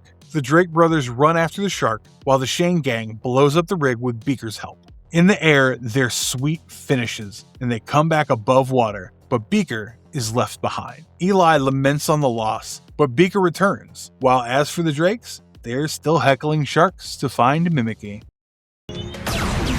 Her name's Dana. She's a friend of mine. The Gentleman and the Thief. A notorious thief has become a nuisance in Slugterra, and it's none other than Dana Poor. She's using the Shadow Clan tech she stole from Eli's treasure chest to teleport herself. After she steals Trixie's video camera, the Shane gang wonders where she could hit next, and the answer is terrifying. It's the Black Fortress. Just as the Shane gang predicted, Dana turns up at Black's office and steals his blaster right before him. The utterly humiliated and furious Black recruits the polite and suave mercenary called the Gentleman. Black asks him to bring back both the blaster and the girl. It looks like she's bitten off more than she can handle as the Gentleman catches up to her. Dana turns up at Eli's hideout, seeking help, and returns Trixie's camera. When the Gentleman turns up, Eli and Cord distract him while Trixie, Pronto, and Dana run away to another path. This episode has Cord involved in solving a crossword puzzle and taking everyone's help for that. It's also a great way to increase your vocabulary, and sure, the Gentleman has a great one. The Gentleman chases Dana and corners her, but it was actually Trixie in a disguise. The Shane gang and Dana defeat the Gentleman, but Eli has other ideas. He promises to let the mercenary go, provided he follows all of Eli's instructions. Cut to Eli meeting Dr. Black and handing over the blaster, but Black plays dirty and has the Gentleman attacking him from afar. However, Dana is here as well, and they fight. Ultimately, the Gentleman hits Dana with his Geoshard slug, which crystallizes her, and Dana falls into the icy cold water below. This scene was cut from the episode when it aired on Disney XD Asia. Eli follows her and jumps in. He brings her up in another cavern and uses Dozer, the Slyren slug, to break the crystal. It's revealed that all of that was Eli's plan, and the Gentleman has kept his word to both Black and Eli, as he only hit Dana on her belt. Later, at the HQ, Dana promises to lie low and give up her identity as a thief, since Black considers her dead. She also gives Eli the Shadow Tech, but Eli asks her to keep it safe for later use. Corrupted him. Blake's done his part. No exit. Dr. Black has sent Twist to get the rights to the Lumino Cavern, but the residents refuse to sign it over. However, they barely have any options as Twist threatens them with neurotox ghouls. Eli and the gang arrive to stop them, unaware of what the ghouls do. Twist unleashes the ghouls, which release a red toxic gas that turns the residents into statues. Twist and Black's men escape, while the Shane gang also have to make a hard escape as the toxic fog seems to be unstoppable. The Shane gang freezes the doorway to the cavern, but Cord claims it'll only last 10 hours or so. Eli's friends further inform him that one of his father's nemesis, Blight, knew how to control neurotox slugs. However, Will Shane had locked him up in the Cavern of Time, an inescapable maze, but Pronto claims to find a way. Well, we must trust Molinoids. The Shane gang enters the Cavern of Time, but soon rocky structures erupt and block their way. They also encounter little rodent-like dinosaurs, and soon larger ones follow. They're saved by Blight, who seems to be rather out of it. Clearly, the years of being trapped alone have taken a toll on his mind. Since Blight doesn't know Eli is a Shane, he seems rather friendly, and Eli promises to show Blight the way out if he helps them. Blight agrees and even gives up his mask and blaster as a show of faith. However, the breadcrumbs Pronto left were eaten and vomited out by the dinosaur rodents. Eli encourages Pronto to smell the yuck and find their way out. The group succeeds, and once they reach the Lumino Cavern, Blight shoots the vine drill slugs, which create vines and flowers that suck in the toxic gas. For a little tidbit, vine drills and neurotox slugs are similar in appearance and counter each other. But as the ghouls release the gas, it turns the vines deadlier, and Eli got trapped. On the other hand, Pronto mistakenly slips out Eli's identity as a Shane, which triggers Blight to have his revenge. But Eli's slugs and friends help him out. During their final scuffle, Blight again shoots neurotox slugs that petrify Eli, but Burpee blocks Blight's attack, and he too petrifies. When Eli wakes up, he learns that his friends have left Blight back in the cavern. We're being outslugged! The hard part. Eli and his friends visit Red Hook and ask him to make a fusion blaster like the unbeatable master. Red Hook argues that it's impossible to make, but Cord provides a blueprint. After some technical shop talk, Red Hook claims that he can make it with a Vitalis crystal, which is extinct and no longer mined. Cord claims to know where he can find one and takes the gang to the scrap heap. Cord checks if the scrap heap indeed has one and finds it located inside an air freshener. However, to get it, they must use a map to enter the deep storage. The gang takes a cart ride to reach the place, but has to walk the rest of the way. The Shane gang is also ambushed by the Tough Guys, a gang which rules the deep storage and works for Boss Ember. However, the Tough Guys are not so tough, and Trixie suggests the name Scrap Force. A member even shoots an X-Mitter slug that causes a power outage by emitting an electromagnetic pulse, and even their blasters stop working. The Tough Guys return to Boss Ember to inform him about the Shane gang, and the boss wants to challenge Eli. He also approves of the name Scrap Force. This is one of the funniest episodes in the series, and Boss Ember brings a different kind of humor and contrast to Pirate Drake. Boss Ember is an insect-like creature and the self-appointed gatekeeper of deep storage. The Scrap Force obtains the map Trixie dropped and finds the air freshener. They also manage to take the Shane gang by surprise and bring them to Boss Ember. Ember challenges Eli to a duel to win back the air freshener. Eli wins, but Ember cheats and asks his gang to join. The Shane gang also comes in support, but they trick the Scrap Force into shooting the X-Mitter. It helps the Shane gang to escape, and the X-Mitter joins them. Boss Ember still follows them, but he gets thrown back to deep storage. The Shane gang returns to Red Hook with the Vitalis crystal, and he starts working on the double barrel, while Dr. Black has already made a larger and stronger Gatler. What lies beneath. While being chased by Black's men, the Shane gang finds themselves at the edge of the Great Abyss. With no other way to go, they jump in and find another drop chair. They hear a sound coming from the deep, and the slugs get excited to head there. Eli follows his instincts, and the slugs as he follows them, and comes up to a mystical gate, powered by slugs and guarded by a Shadow Clan member. Eli wears his Shadow Talker, and the Shadow Clan Guardian explains that it's the edge of Slugterra, and the mystical gate is a crossing between the deep caverns and Slugterra. However, armies of the deep caverns are attacking the wall, and it might fall before the reinforcements of the Guardian slugs arrive. Eli asks if his slugs can serve as guardians, but the Shadow Clan says they're not yet ready. The Shadow Clan guard gives Eli another Shadow Walker, like Dana, to transport him inside the deep caverns. After they arrive, the Shane gang notices a Darkbane creature trying to break the portal. Eli and the gang shoot their slugs to stop the creature, but the slugs have no powers in the deep caverns, which are filled with dark water. Soon, more members of the Darkbane attack and take them to their leader, Brimstone. One of his minions informs Brimstone that Eli is a Shane, and Brimstone recalls that he is not the first Midlander to visit them. The Shane gang manages to get away from being locked up, and the slugs suggest that they can ghoul up to fight the Darkbane. Eli and the rest of his gang agree, and Cord adjusts their blasters to turn the slugs into ghouls. But as Trixie points out, Burpee is still kind of cute, but only a little more mischievous. The gang uses the ghouls to fight the Darkbane, but by this time, the Darkbane behemoth has broken the force field. The Shane gang takes the exit and tries to keep the Darkbane army at bay. Doc uses his abilities to recharge and re-energize the Guardian slugs, which once again start resealing the force field gate. Eli and Burpee enter through the gate and fight the behemoth. They exit just before the gate is resealed. Eli now shoots Doc to turn back all the ghouls into their normal slug forms. The Shadow Clan Guardian claims that Eli's slugs are now tainted, but Doc is ready to be a Guardian. Eli leaves Doc to take his place among the ranks of the Guardians, promising to meet him again. A twist reveals that one of the Darkbane is Diablo Nacho. Trust me. Season 3. The Return. The episode starts right off from the end of What Lies Beneath. As Black's steel train passes through a cavern, Eli and his Shane gang are here to stop it. The Shane gang fights off the Black guards and uses their slugs to derail and stop the train. However, Black has learned how to defend and place his reinforcements that have made the train impenetrable and unbreakable. The Shane gang decides to board the train's roof and fight, just as Black unravels the Gatler. As Black plans on demolishing the Beast Forge, Trixie sends a warning to Glendale to evacuate, while Eli gears up to use his double barrel for a fusion blast. Mo, the Enigmo, volunteers, but it looks like Eli still has not learned to listen to the slugs, and he tells Mo that the double vision won't be of help. Eli uses Burpee and Beaker for a fusion shot, but it doesn't have any effect on Black and his Gatler, while the dual force of both the slugs drains out slug energy from all the other slugs, but not the ghouls. Defeated, the team watches as Black destroys the Beast Forge.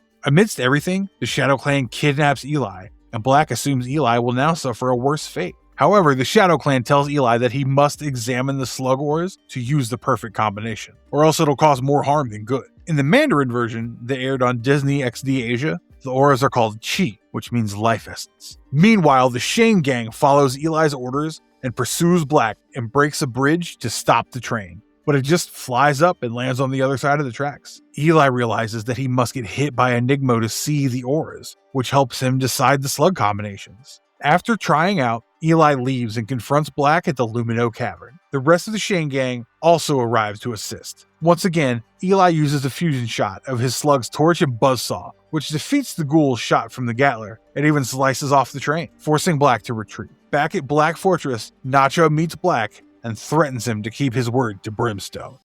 Magnetized metal, just like my skull.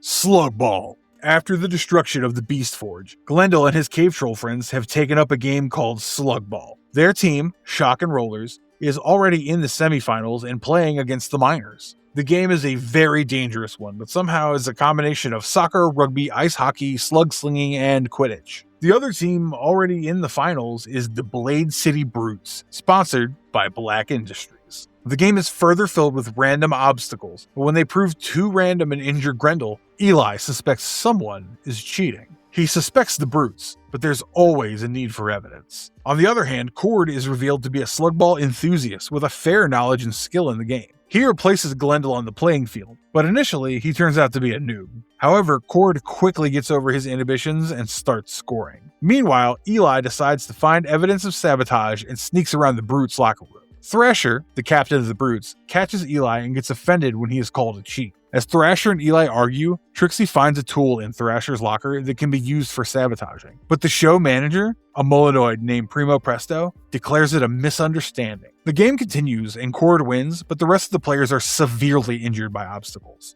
As a result, the Shane gang volunteers to play as members of the Shock and Rollers. Thrasher and his team appear on the field, as Thrasher still insists on his innocence. However, just as the game proceeds, Primo sends the staff away from the control room and starts playing with the controls, which puts Eli and his gang in harm's way. Eli realizes something is wrong and notices Primo in the control room. Eli leaves the game midway to confront Primo, and eventually Thrasher is the one to knock him out. Eli and Thrasher return to the game, which concludes with a victory of the Shock and Rollers. Thrasher gives them the cup, but Eli and Cord hand it to the Shock and Rollers players. The last scene shows Primo hanging upside down, somewhere in Black's fortress, as Black berates him for cheating and almost ruining his reputation.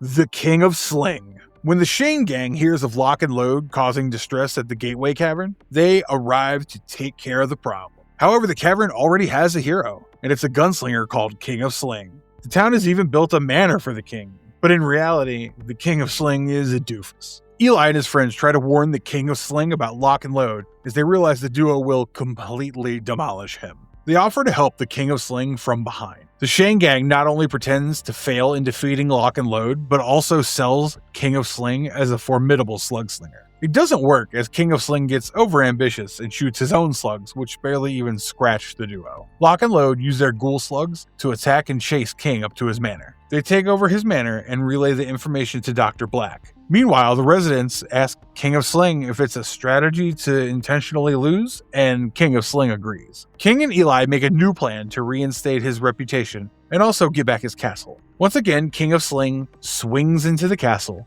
slinging his floppers, while the Shane gang uses their powerful slugs from hiding, knocking out the Black guards as well as Lock and Load. However, Black himself turns up, and that's when Eli uses Burpee. Now, surely that's a foolish move. Black immediately realizes that King of Sling had help. As Black tries to attack King of Sling, the residents come to his defense, as they claim to have known all about his tall tales. They claim to love his stories. Meanwhile, Burpee helps Eli and his friends get free. The Shane Gang and King of Sling fight against Black, wherein King's Bubbalone slug causes the ghouls to be released inside the Gatler, destroying the Gatler. Again defeated, Black retreats. Sling's manor is rebuilt while King of Sling admits not to be the best slinger. He still considers himself to be the luckiest. Mission Improbable. The Shane Gang has been captured and imprisoned by Mr. Saturday at Stalagmite 17, a high-security prison. While not the entire Shane Gang, as Eli promises 2 of their members are outside and will rescue them. However, it might take a while, as the said members are Pronto and Burpee. Black calls Mr. Saturday and congratulates him on his victory, ordering him to keep the prisoners in a perfect state of mind before he comes to collect them. On the other hand, a brief flashback shows that it was entirely Eli's fault when he underestimated a fusion shot, which blew them up and left them prisoners. This was during a fight with zombie guards of Stalagmite 17, who were obviously mind-controlled by Mr. Saturday. Now, back to the present. Pronto and Burpee visit Monarch Cavern Inn to get information. But Pronto continuously ignores Burpee and lands himself in trouble. Burpee finds Pronto a fugitive from Stalagmite 17, and Pronto learns that's where the rest of the Shane Gang is. Pronto and Burpee take the front door, as Pronto expertly crosses all the obstacles and finds the kitchen.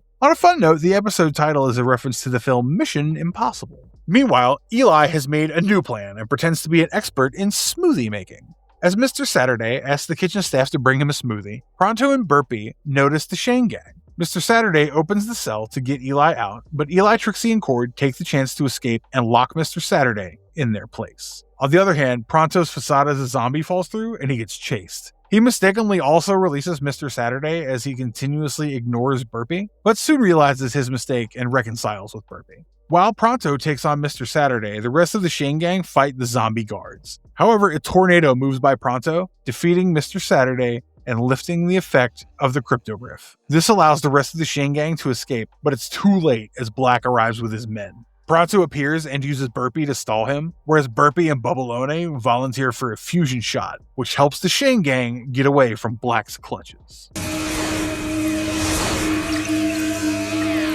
Keys to the Kingdom. The episode begins with the Shane Gang fighting Diablo Nacho in the middle of Mole Mound, the Cavern of the Moles. The moles remain unbothered and don't pay heed to any of Eli Shane's warnings. Pronto's not exactly enthusiastic to be in his homeland, and in fact wants to get away. The reason's clarified soon enough when the Molenoids notice Pronto and hail him as the king. As for the duel, Nacho shoots the Shane Gang into a Molenoid house and vanishes, while Eli and the rest of the Shane Gang fear that Nacho probably wants to map the 99 caverns for Black, or, as Eli suspects, the Dark Bane. Eli notices a trail left by Nacho, and Pronto explains that it leads to the repository of all Molenoid knowledge, where they can find the Mappa Mundi. Eli asks Pronto to command an army to stop Nacho, but that's not what the Molenoid King does. His job is to resolve arguments and make repairs 24/7. As the subjects don't let Pronto leave, he draws a map of the Mappa Mundi and gives it to Eli. Leaving a disgruntled Pronto to his duty,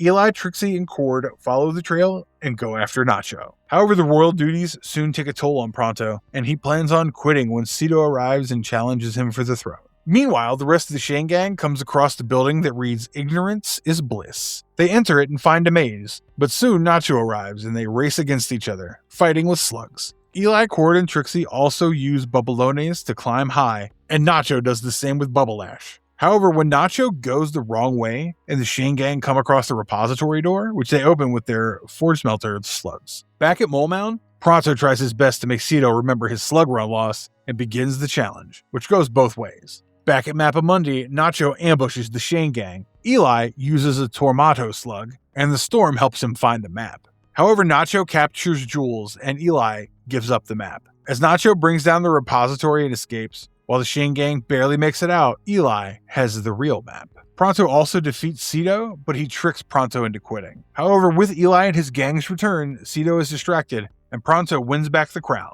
Since the Molenoids don't care about the repository, Eli gets Pronto's permission to burn the real map. Trixie also hands over the last page of their guidebook, which suggests Pronto can leave for adventure while letting someone do his duties. He appoints Cito to clean up the mess in the arguments, while policy making remains his authority. Meanwhile, Nacho finds a crude drawing of himself on the map that Eli gave him. The thrill of the game. A fake distress call from a dame brings the Shane gang to Land's End Cavern, where they encounter a notorious and mysterious person going by the name the Game Master. The Game Master proves to be a hologram, and when the gang refuses to play his game, he disappears into the computer screens. Soon walls come forward to squash them, forcing Eli and Trixie to use jewels and a ramstone to break open the walls. The slugs are taken away, and the Game Master informs them that he will take away all the slugs used in the game, and if the Shane gang survives until the end, they'll get to see the slugs. In the next game, the four are captured by vines, but once again, Eli uses one of his slugs to cut through them. For the third stage, they have to cross a bridge and must choose between two. During the game, Pronto falls into quicksand, but being a Molenoid, he survives and digs through the sand, while Eli realizes that every control system and slugs are probably kept below them. In this episode, the Game Master calls Eli, Cord, and Trixie among the best slug slingers. It's also mentioned that Thaddeus Black will be the contestant next week. It would have been rather entertaining to see how Black gets distressed to be sidetracked from his mission. Moving on, Pronto finds the Game Master's hidden base and notices that he's hooked into a tank that contains all the captured slugs. As he relays the information to Eli, they realize that the Game Master is using the slugs to power himself and the game's obstacles.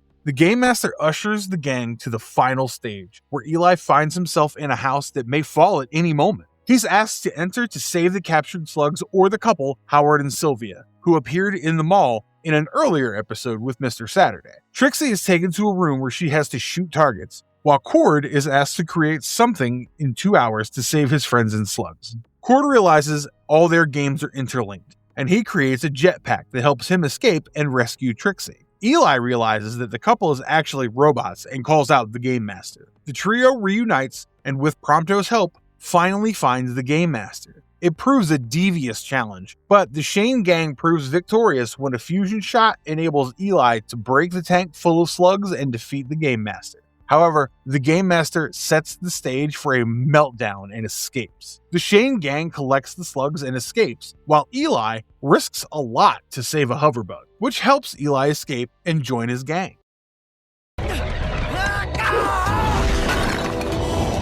Lightwell. While fighting with CC and Blank's forces, Burpee gets sick. Blank instructs CC to put a tracker on Eli as he escapes with Burpee. CC uses a tracking ghoul to attack Eli, but Eli assumes it's a dud. Eli returns to their headquarters and informs his friends about Burpee's sickness. The other slugs indicate that they know how to cure Burpee, and the Shane gang follows them. The Shane gang arrives at one of the Shadow Clan regions, which they consider hallowed ground. The Shane gang is still terrified of the Shadow Clan, but Eli communicates with them with the help of the Shadow Talker. The Shadow Clan informs Eli about Lightwell, where the slugs visit to replenish themselves. With Burpee's light almost dying, it could die if not recharged in the Lightwell. However, humans are not allowed, and the journey could be dangerous. Eli insists on letting him in, and the Shadow Clan agrees, but they stop the rest of the Shane gang from following Eli. While Eli enters the cave to the Lightwell, the rest of the Shane gang waits outside, but Trixie senses danger, and soon CC arrives with the cavalry. They seem suspiciously unafraid of the Shadow Clan, and it's because CC has a Photomo ghoul, which he uses to scare away the Shadow Clan.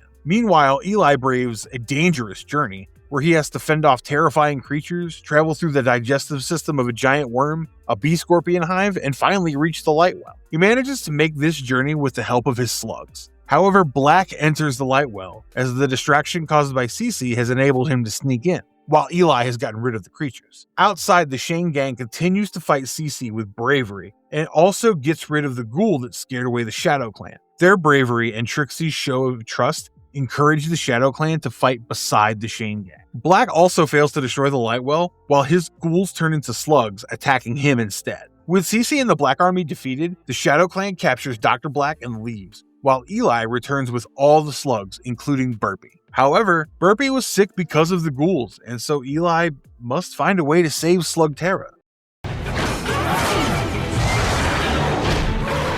It comes by night. When a little girl called Brody witnesses a monster, and the next day her slugs are drained of energy, Brody's mother calls the Shane gang. However, the townspeople have already decided on 2,000 gold as prize money for the bounty hunter who brings them the monster.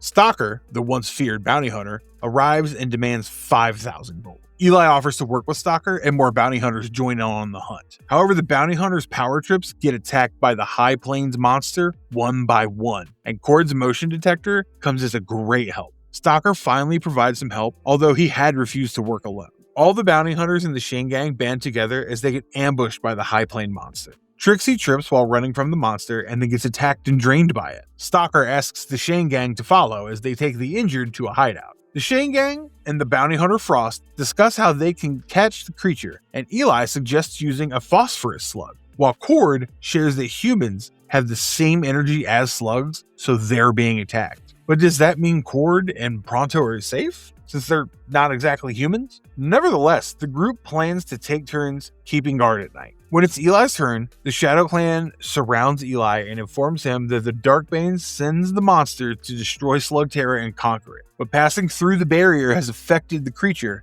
and so it's draining energy to obtain its physical form. When Eli returns to the lair, he finds the monster has attacked it. The monster drains energy from Frost, Cord, and Pronto. Well, that answers our question anyway. Stalker pulls Eli along as they manage to run away from the monster. Eli and Stalker return to town to gear up with phosphoro slugs, while the townspeople also join in fighting the monster. As Stalker notes, they need to see the almost visible monster. Eli lures it to Brody and her mom's farm of slugs. The monster takes physical form as it drains the slug, helping Stalker attack. At last, a supernova created by Burpee and Glimmer destroys the monster. It returns all the energy to the victims, and later, Eli is informed that Stalker is left without the reward. Bye-bye, Titan. Upgrade. The Shane gang gets a distress call from the Trailer Park Cavern from a man named Coop. But before they can leave, Cord returns the mecha beasts, which he has apparently upgraded. Coop reveals that he has found Dr. Black without any blaster or ghouls and has him locked up in his own trailer. However, Coop doesn't want any disruptions in this cavern, so he asks the Shane gang to take care of this matter. The Shane gang decides to take Black to the Stalagmite 17 prison, but on their way, the Shane gang gets chased by Black's goons. The upgrades that Cord has installed give the mechas a boost and they sprint away, but an advanced vehicle driven by Quentin appears and chases them. The mecha is known as Titan, and Cord seems to have gotten a hint of the mecha, which made him upgrade their own mechas. The Shane gang shoots at the Titan, but fails to put a scratch or a dent on the Titan. As the gang is chased towards the edge of a cliff, they make a heroic jump with the help of their new upgrades, but Pronto almost falls into a trench, with the cell cart carrying Black. Pronto is saved by his friends, but Titan's attack was only a distraction, as several other upgraded mechas surround them. Once again, the Shane gang fights Black's mechas, with Cord and Trixie destroying several. However, the chase eventually leads to Pronto's cart tripping and falling, which helps Black get free. Black throws out Quentin and takes the wheels of the mecha, while the Shane gang follows him. While trying to stop Black, Eli discovers that the slugs megamorph and become stronger when they reach 10 miles per hour. Eli defeats Black with his megamorphing strategies, and they then take him to Stalagmite 17. Back to Black. The episode opens on a young Thaddeus Black working as an assistant to his selfish salesman father, who tries to sell a potion that would make slugs more faithful. He's run down by a gangster, Vigo Dare. Cut to the present. CC Lock'n'Load and John Bull attempt to attack Stalagmite 17 to free Dr. Black and get a reward. However, with the Shane gang helping the guards, that might be impossible. After stopping CC, Eli turns to Black, who is unusually chatty, and starts answering Eli's questions. Black recalls getting abandoned by his father and being turned into a slave. As Black grew up, he started stealing and buying things for himself, and he also joined Vigo's gang, but when Jim O'Shane caught up and imprisoned Black, Vigo blamed him for his loss. This is the first time that Great Uncle Jim O'Shane is physically shown in the series. This prompted Black to become a slug slinger, and the unbeatable master found him. Black had defeated Eli's father, Will Shane, but Shania had chosen Will, and this drove him to become a villain. Black returned to Vigo's base in Slag Rock and defeated him. While most joined Black and became his minions, Slag Rock became Black's cavern. However, during the battle with Will Shane, Will convinced Black's slugs, including Burpee, to leave him, and since then, no slugs have followed him. As Black continues his story, the guards and the rest of the gang are aided by the mall cop security slingers, who save Stalagmite 17 from Black's goons. But storytime is not over, as Black recalls finding Darkwater, which helped make him a ghoul. Soon the Darkbane found Black and took him to the deep caverns. They let him get Darkwater and Nacho. This allowed him to defeat Will, and the Tempesto Ghoul Slug used by Black caused Will to disappear. Eli gets agitated and demands to know where his father went, but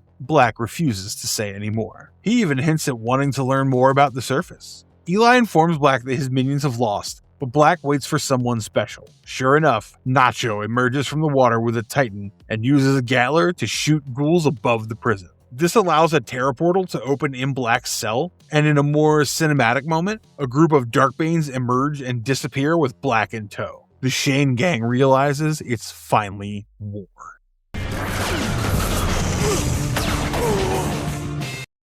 Bandolier of Brothers. The Shane gang answers a distress call to a faraway cavern and defeats a bunch of Black's men. They destroy a beach bunker as Eli uses Burpee and Jules Nova Shot. As they enter town, they get treated as heroes. Indra, the resident slug slinger and the leader of the resistance, shows Eli a map of the Ghoul Depot just outside of town, which is now taken over by Darkbane. However, as the group needs more slugs, a little boy voluntarily gives up his slug. Eli names the slug Rookie, and he doesn't seem to know what it does. This is one of the rare episodes that shows the bonding between slugs, hence the name Bandolier of Brothers, although the episode promo called it Band of Sluggers. Burpee introduces Rookie to the rest of Eli's slugs, who are currently staying in his backpack. It's different inside the backpack, as the slugs play and tease each other. However, it's soon call time as Eli alerts his slugs about their next adventure. The Shane gang rallies their mecha beasts through the woods and fights Black's men. Rookie is forced to take part in action by his peers, but he just throws bubbles and remains clueless as to what the orbs do. Eli's slugs save Rookie in time, but Rookie gets sad and upset as it failed to help Eli.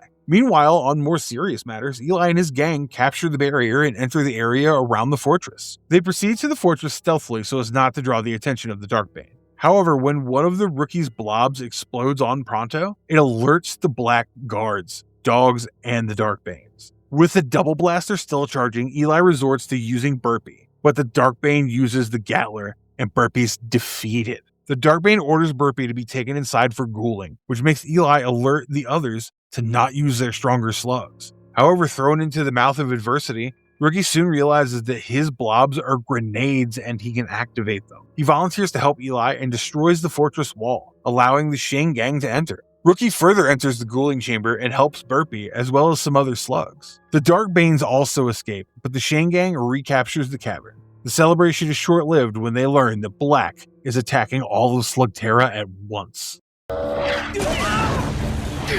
What's up with these ghouls? Dark as night. After failing to raise a cavern's residents to form a resistance, Eli and the Shane gang go their own way of handling things. They attack a ghoul depot and fight Diablo Nacho, only to find that Nacho is equipped with an accelerator blaster that can easily megamorph ghouls. Eli megamorphs Burpee by jumping from a high place, but the Shane gang is forced to retreat. They realize they need to upgrade their own blasters with accelerators to even the odds. This episode shows that fusion shots are often weaker than megamorphed slugs or ghouls. With Black capturing almost all caverns, they follow Pronto's path to reach Red Hook's house. However, everyone else in the cavern is gone, while Red Hook appears uncharacteristically welcoming. The Shane gang realizes something is amiss, and sure enough, it's actually Twist. Black's men take over the rest of the cavern. Eli and his friends realize that Red Hook has been taken captive and forced to make accelerators for Black's blasters. They make a plan to sneak into Black's fortress and rescue Red Hook. It begins with Eli letting his slugs go and gets captured by Black's men.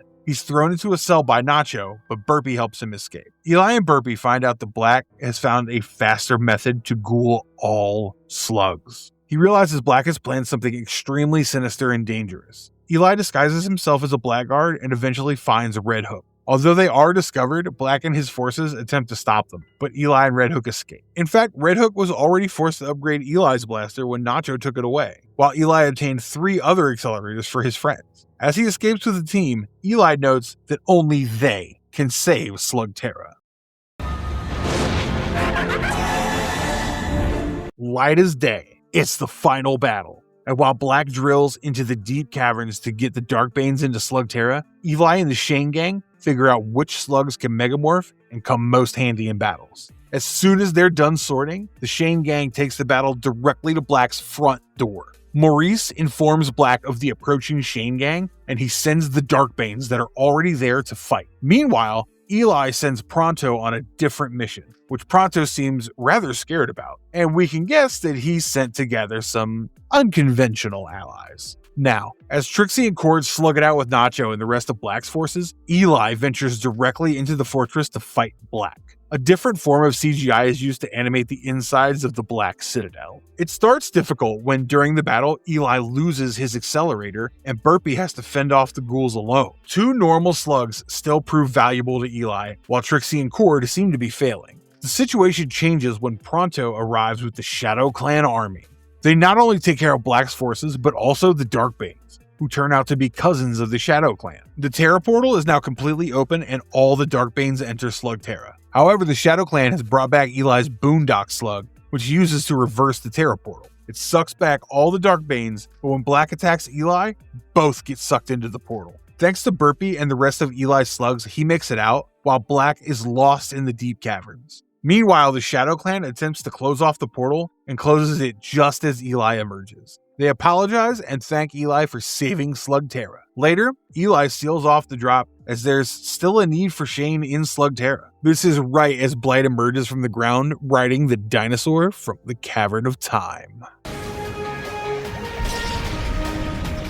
Season 4, Ghoul from Beyond, Part 1 and 2. Black might be out of the picture, but Eli Shane still has too much on his plate. At first, he and the Shane gang have to save the Cavern of Maul and the Maul cops from Boss Ember, who's decided to abandon the scrap heap and take over the mall. The Shane gang finds the scrap force and Boss Ember, defeating them for good. However, a growing concern is that everyone is megamorphing their slugs. A new distress call takes them to the Gateway Cavern, where a group is using ghouls and loading Fandango slugs. The Shane gang finds the lone defender, King of Sling, in the rubble, along with a furry giant creature like the Ice Ogres accompanying the strange group. The Shane gang saves the King of Sling, while the strangers run away after noticing Burpee. The Shane gang follows the Marauders to the end of the 99 Caverns and towards the east. They notice a portal from where a strange person, calling himself the Dark Slinger, appears. He uses a ghouled boondock that turns Eli and the Shane gang slugs into ghouls. Although Eli is able to change them back with the help of Doc, the boondock is attacked and gets sucked into the slug tunnel. Eli uses Burpee to fight back again, but the Dark Slinger has a ghouled infernus. It causes an explosion and a sandstorm, and it's revealed that the Dark Slinger is actually possessed by the ghoul Boondock, aka Good Doc, who now wants a new host, and its choice is Eli. This season is merely a conjunction of multi-part episodes that tell the story of the Shane gang after Black, the main antagonist, is defeated. Slugterra, Ghoul from Beyond, was in fact nominated for the Canadian Screen Awards in 2015 for the category of Best Sound in Comedy, Variety, or Animated Program or Series. Moving on, Burpee and the Shane gang notice the Goondock is taking over Eli, while the previous host faints and falls. Inside Eli's mind, there's a battle raging between the Goondock and Eli. The Goondock reads Eli's mind and learns about Black. It claims to remove all humanoids and beasts from Slugterra and reclaim it for slugs. On the other hand, Eli, transforming into a Dark Slinger, also changes some of his slugs into ghouls. The Goondock also informs that Black and the Darkbanes are alive, and that every champion of a realm possesses one Infernus. The previous host, Junjie, was the champion of the Eastern Realm. Eli further realizes that, in his mind, he also has the power to fight the Goondock. Meanwhile, the Goondock has ordered his marauders, through Eli, to take the Fandangos onto the other side of the portal. However, Trixie, Cord, and Pronto fight back the marauders, with Pronto rescuing all the Fandangos from the portal. Burpee also heads back to the slug tunnel and finds Doc. Together, they make it back just in time as a now zombified Eli slugs out with his friends, almost defeating them. Burpee and Doc enter Eli's mind in their transformed forms, and while Burpee defeats Goondock, the Boondock heals Eli. A cured Eli blasts the Goondock with Doc, sending the goon into the slug tunnel without a slinger. Junjie wakes up while the goon swears to find a new army, and Eli notes that he can still hear it.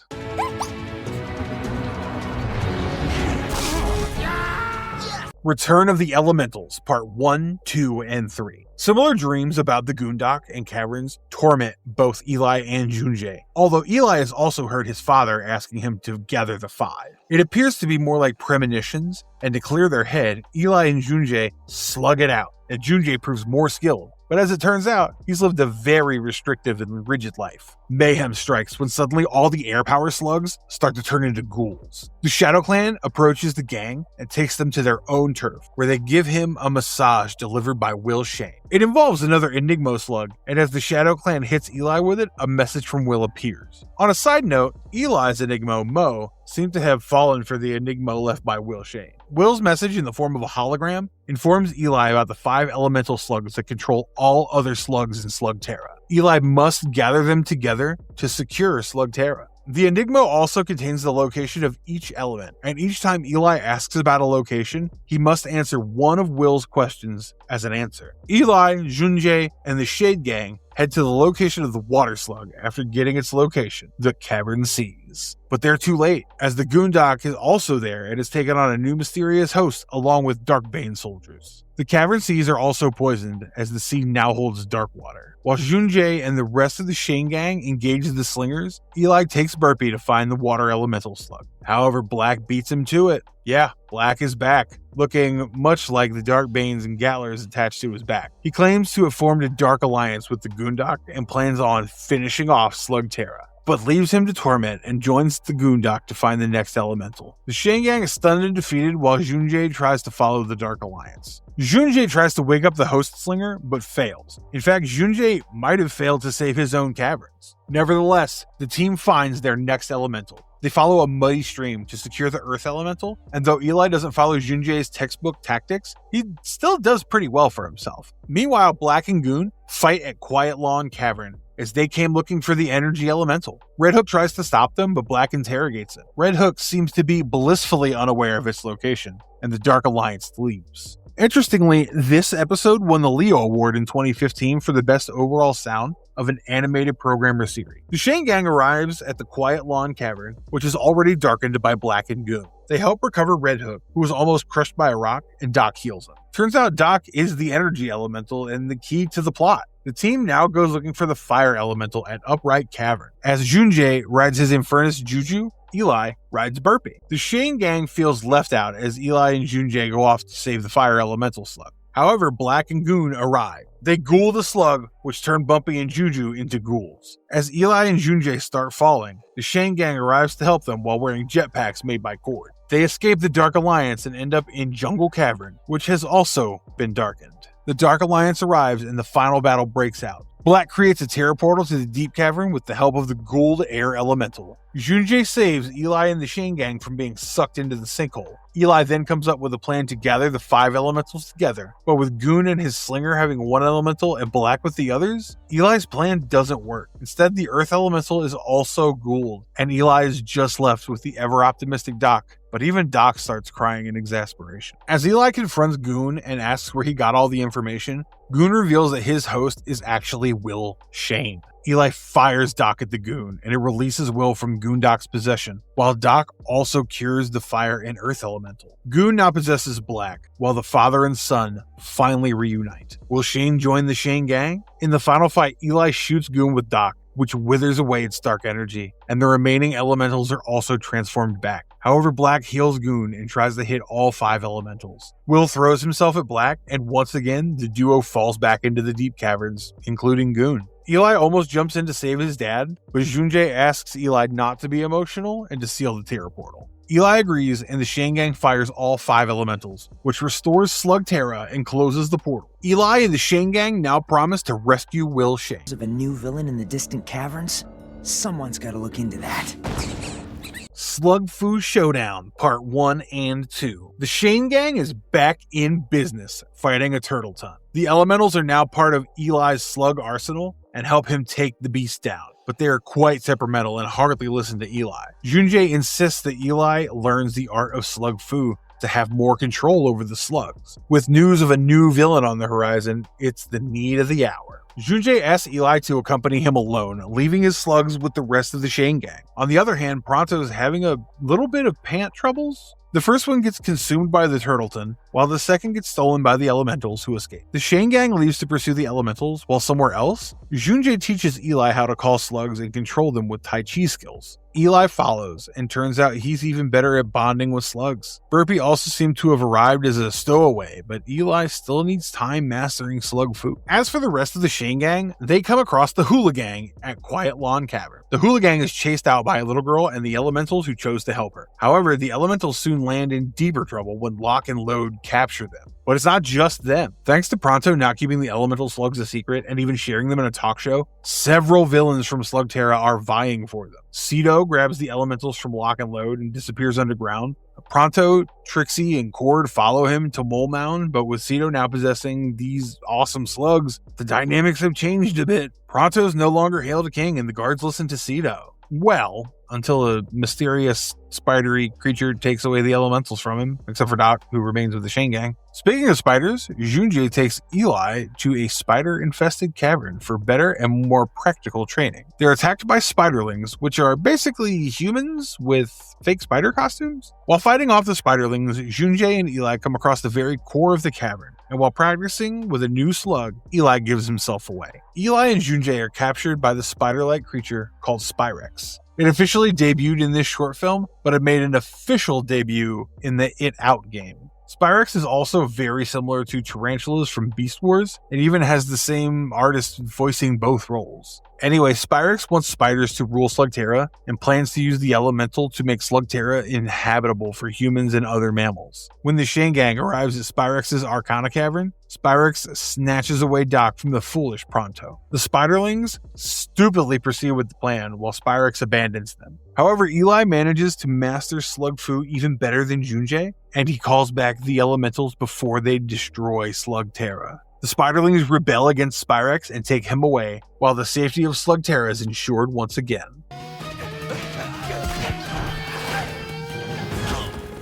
Season 5, The Journey to the Easter Caverns. The episode begins with the King of Sling, Welder Walter, and a bunch of guards discovering a hidden passageway with unknown runes. As they investigate, the Shadow Clan surrounds them, and the guards start shooting at them. The King of Sling shows wit as he calls the Shane gang, and when Eli arrives with his elements, the Shadow Clan hits a pause. The gateway turns out to be a portal that spans great distances. Since the Shane gang doesn't know where Will Shane is gone, they decide to visit the Eastern Caverns and help Junjie. Eli asks the Shadow Clan to take care of the 99 caverns in his absence, and also cooperate with the King of Sling. This episode also serves as the first part of the 4th Slugterra movie, Slugterra Eastern Caverns, which premiered in Canadian cinemas on the 15th of August, 2015. The Shane gang enters the portal and ends up in what Junjie identifies as the Serenity Cavern. However, the plants in the cavern have turned hostile, and the gang is attacked by a bunch of outlaws who assume the Shane gang is the Emperor's slug thieves. Just like the Shane gang, it consists of a cave troll, but he seems to be the leader. A battle ensues, and while Eli fails to effectively use slug fu,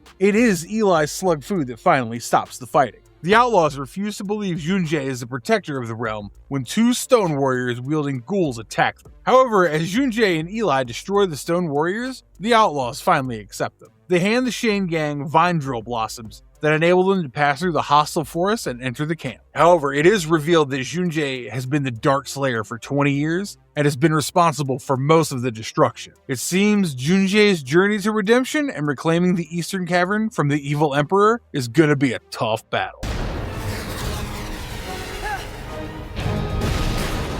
The Great Slug Robbery. Junjie can't believe he was the Dark Slayer and destroyed the Eastern Caverns, but his old friend and cave troll Hamenku decides to forgive him and give him a second chance. Meanwhile, Underlord Holt and the host of Stone Warriors kidnap Burpee and the rest of the slugs belonging to the Shane gang. Burpee helps some of them escape and even works with other slugs to send a signal, but gets recaptured. The Shane gang and Hamenku try to stop Holt and the Stone Warriors, but fail. Hamenku misunderstands Junjie and blames him for bringing Holt to their camp, but Junjie now recalls Hamenku and apologizes, which only makes Hamenku more frustrated. Eli decides to get back their slugs with the help of the few slugs that have escaped. He relies mostly on stunts and prepares himself for action. Meanwhile, the rest of the captured slugs get loaded into a train, but Burpee has learned to escape and helps all the other slugs free. Holt and his men panic as they will now be answerable to the Emperor and cannot stop the train, which only runs on his command. Holt wakes up a stone warrior and asks it to stop the slugs, but as the stone warrior punches a hole in the train, the slugs escape through it, but not before Burpee has tormented Holt.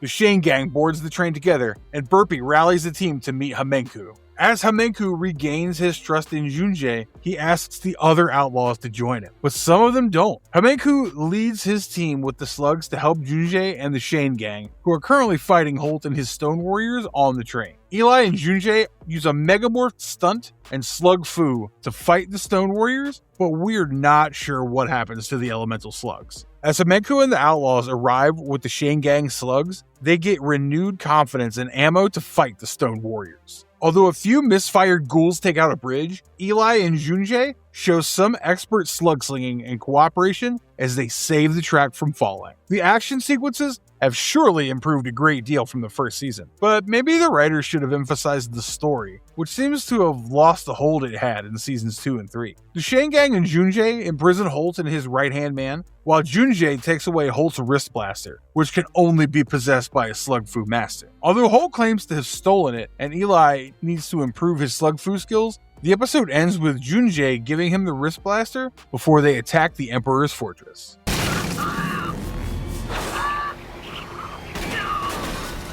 The Tournament of the Underlords. The train enters Peach Blossom Spring Cavern, and Junjie recognizes it as his homeland. Holt tries to threaten the team and informs them that several Underlords are waiting for them, but he also mistakenly informs them that nobody knows how he looks. This gives a chance to the Shane gang to enter the Tournament of Underlords, where Eli appears as Underlord Holt and Junjie as Underlord Junebug. The tournament decides who gets to meet the Emperor and enter his palace. However, the tournament is controlled, and Daifu decides the winner. Daifu turns out to be an old female warrior who has much resemblance to the unbeatable Master Shanai. She also wields a similar double blaster as Shanai. Though many fans claim it's her, it's proven otherwise. As the tournament begins, Eli and Junjie decide to be the last players who enter the palace and take on the Emperor. Both of them show great skill while slugging it out with the rest of the Underlords. Meanwhile, Trixie gathers important intel on the contestants and the Emperor. She learns that Underlord Johnny Man doesn't feed his slugs, which helps Eli win over the slugs, leaving Johnny Man with none. On the other hand, Pronto ventures into the dining area. At the same time, Holt and his men escape, and after arriving at the dining area, Holt tries to oust Pronto as a Molinoid. Pronto turns the tables on him and manages to get Holt kicked out. Back at the game, Johnny Man cheats but still fails,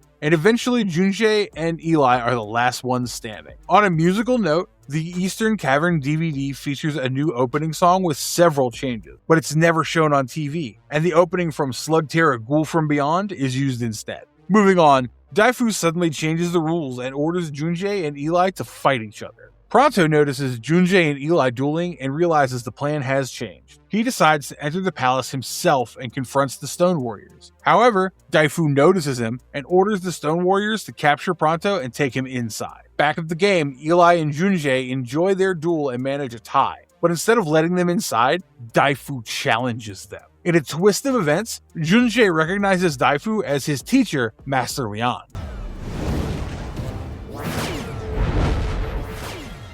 The Emperor. As Eli and Junjie fight Daifu, Eli uses the fire elemental to defeat Daifu, but it gets them noticed by the Underlords. Junjie and the Shane gang are taken captive along with their elemental slugs. Apparently, they escaped along with Burpee on the train. Daifu brings the Shane gang and the elementals to the Emperor, who further shows them that he's got Pronto. The Emperor spares Pronto as he finds Pronto amusing, while he explains that he made Master Leon a Darkslinger just like Junjie by using a Cryptogryph slug. The Emperor claimed to have used magic and used extra slug energy to complete the deed. However, he needed to repeat the process and had sent Junjie with the Goondock to get slugs from other caverns. The Emperor thanks Junjie for accomplishing the task indirectly. The Emperor's plan is simple. turn everyone into dark servants. As he leaves with the elementals to accomplish his goals, the Shane Gang is left to fight Daifu. Pronto further instigates Daifu to attack him, which lets him fire Stinky, the farting slug, from a Stone Warrior's blaster and enables the Shane Gang to get their blasters back. As Eli and Junjie fight Daifu, Eli finally learns that she means the Slugslinger code, which enables him to master Slug Fu. The duo also manages to web up Daifu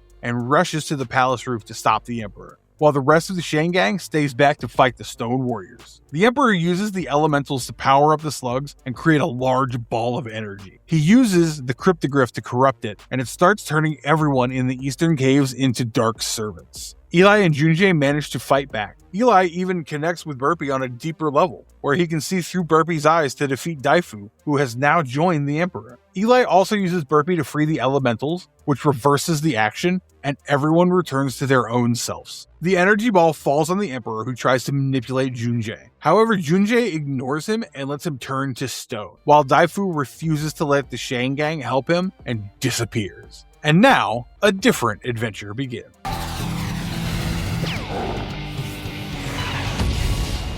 Second chances. The Emperor might be defeated, but the Underlords are still wreaking havoc under the leadership of Daifu. Meanwhile, Junjie is being tormented by dreams of his past as a dark slinger. Later, the team learns of the Underlords working for Daifu and dealing with ghouls. As they proceed to check matters out, they come across former Underlord Swick. Swick claims he's changed his ways, but the town's residents seem to disagree. When Junjie tries to speak for him, Swick callously reminds everyone of Junjie's Darkslinger past, and it becomes more problematic when Swick tries to get rid of the Stone Warriors following. Although Swick and the Shane Gang get rid of the Stone Warriors, it causes much destruction and earns the wrath of the townspeople. On the other hand, Swick decides to join the team as a hero to do good. However, he really is bad at it and causes more damage than good. While the rest of the team gets annoyed with Swick and struggles to believe him, Junjie shows some faith. This is the first episode after the Eastern Caverns movie, but the adventure continues in the East. Soon the group encounters Johnny Man, loading up ghouls, and overhears that he's working for Daifu. Swick leaves the group to join Johnny Man and seemingly betrays Eli's team. However, it turns out to be a ruse, as Swick intentionally misfires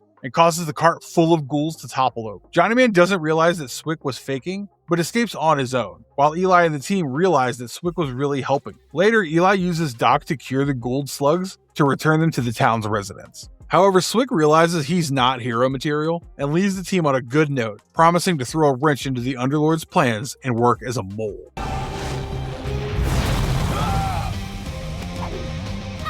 Get pronto. Thieves have taken over the industrial caverns and only a few can resist. One of them is a girl called Hoshi. The Shane Gang arrives at the cavern but decides to keep a low profile. They get women's clothes for Pronto to hide the fact that he's a Molinoid. It's the same disguise he once wore in Slugterra Eastern Caverns. However, they run into a couple of outlaws, and while Eli and Junjie fight them, a thief steals Burpee and Juju. Hoshi notices this and saves Burpee and Juju. Meanwhile, Pronto uses Stinky to let the group escape. It seems Pronto can't stay out of trouble as he again draws attention by engaging in a conversation with other outlaws. Trixie tries to hold the situation, but fails miserably when Pronto's hat falls off. As Pronto stupidly reveals himself as a rare entity in the East, the thieves start fighting each other for Pronto. This gives the Shane Gang an idea. Use Pronto as bait to lure in all the thieves. This will enable them to get rid of them in one go. The plan seems to work as Pronto walks through the streets, proclaiming his rarity, while the rest of the Shane Gang takes care of the thieves one by one. Hoshi also follows Pronto and learns from the Infernus that the Shane Gang are the good guys. It appears Hoshi understands slug language. The plan hits a hiccup when Underlord Holt turns up at the cavern. He claims he was placed there by Daifu. Holt learns about Pronto and realizes the Shane Gang must be there. He orders the thieves to get Pronto,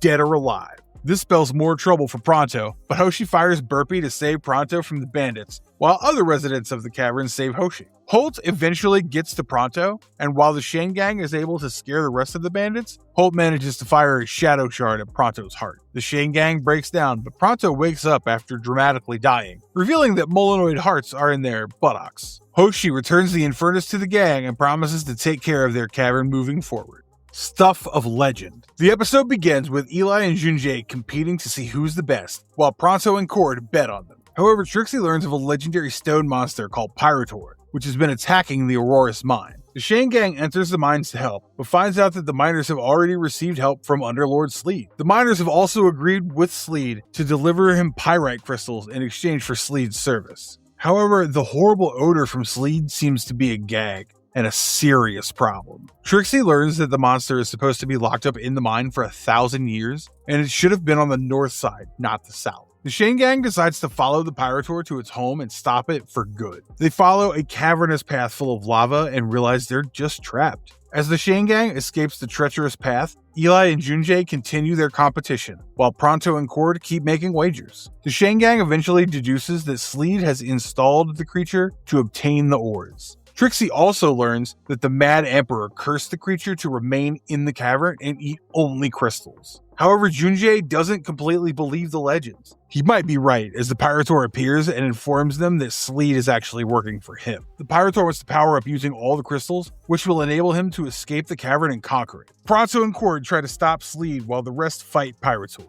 Eli and Junjay finally decide to combine their slug food to defeat Pyrotor, while Trixie defeats Sleed. While the Pyrotor is again put to sleep, Sleed escapes. No. You brought the Stone Warriors here. What? No, I... Eastern Tech. This episode has the Shane Gang chasing after Johnny Man and trying to trap him in a maze. However, the Stone Warriors cause major turmoil for Cord. He knows that Eli and Junjay have slug food to help them guide the slugs, so he must create an upgrade with goggles that will let him see through the slug's eyes. Junjay sends Cord to the Eastern Technician, which turns out to be a female cave troll called Drusilla. However, the technician is rude, arrogant, and simply difficult to work with. Drusilla and her assistant ask Cord to help in the workshop as a condition to work on his upgrades. Meanwhile, the rest of the gang pursues Johnny Man, but Johnny keeps attacking them with his Stone Warriors and ghouls. Back at the workshop, the technician learns that Cord is friends with Junjay, the ex-Darkslinger, and starts distrusting it, while a rookie mistake by Cord lands him in more trouble with the technician. Cord finishes his upgrade and fires a slug to show it to the technician, but she just breaks it and reminds him that Junjay is the reason the factory was destroyed and that her father died. Cord gets kicked out, but notices Johnny Man arrives at the factory with the Stone Warriors. Johnny orders the Stone Warriors to trash it and find an accelerator, but Cord returns to help. Cord works with Drusilla and her assistant to fend off Johnny Man. Cord and Drusilla finish the upgrade on Cord's blaster, which helps Cord to almost slug foo out Johnny Man and defeat them. When the rest of the Shane Gang arrive, Cord has already won. Cord shows off his upgrades to his friends, while Drusilla decides to forgive Junjay and move on. She also kisses Cord on the cheek before the group leaves. Slug Day. It's Slug Day in the Eastern Caverns. And what is Slug Day, you ask? Well, it's like Christmas, when a very mysterious giver delivers slugs as gifts to people when they're sleeping. No one has ever seen the giver, and no one in Peach Blossom Spring Cavern has received gifts in years because of the Emperor. However, now that the Emperor is out of the picture, the residents expect they will get new slugs. Therefore, they're busy with decorating the cavern to welcome the giver. Eli calls the event Slugmas, and no one gets the context. Anyway, Eli and the gang decide to help the people in the cavern decorate for the giver. At the same time, amphibious underlords Yeri, Morv, and Oogleby plan on looting the slugs from the giver. However, they are a bit dumb and assume Eli to be the giver as they read a strong slug energy signal from Eli. They soon understand their mistake and find the real giver, who turns out to be a Shadow Clan member. Eli tries to communicate with the Shadow Clan member, calling him Shadow Claws. The Shadow Claws claims to have distributed the slugs to manage the balance, as Underlords have already taken away other slugs. However, now that the Emperor is defeated, the Shadow Claws feels he no longer needs to distribute gifts. The Shane Gang returns to the cavern to spread some holiday cheer. The Shane Gang returns to the caverns, and to spread some holiday cheer, they drop slugs through chimneys just like Santa Claus does. However, they've only covered the Peach Blossom Cavern and need Shadow Claus' help for the others. When the team arrives to get Shadow Claus, they find Yeri, Morv, and Oogleby have trapped him. This episode features a running gag in which Pronto sings his theme song, which drives Cord mad. Anyway, the Shane Gang defeats the Underlords and Burpee frees the captive slugs. The gang then saves Shadow Claus, and Eli convinces Shadow Claus to distribute the new slugs to the residents. Eli also finally sings a Christmas song, driving Pronto mad.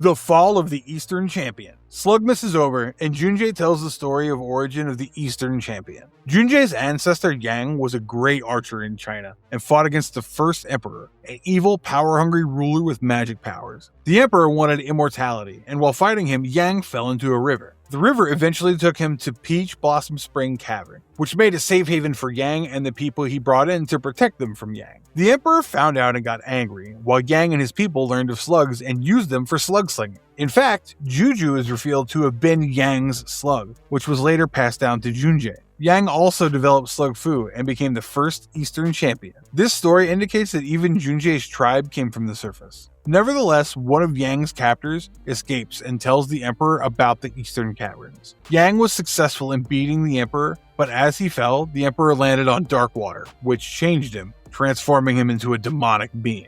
This enabled the Emperor to create stone warriors to help him get above. However, the Shadow Clan and the Guardian Slugs stopped them. Some 2,000 years later, Junjie obtains Juju from Master Liang, while the Emperor finds out that he can transform slugs into ghouls. He also creates the Sword Blaster and manages to get out of the Guardian Gate along with his stone warriors. The Emperor also transforms the Boondock into a goon who took control over Junjie. It appears the Emperor is as ancient as ever, and he recognizes Junjie. The Emperor defeated Junjie, and Goon took him over. As the story finishes, Pronto accidentally fires the Emperor's sword, which starts blinking, while Dai Fu watches and tries to wake up the petrified Emperor.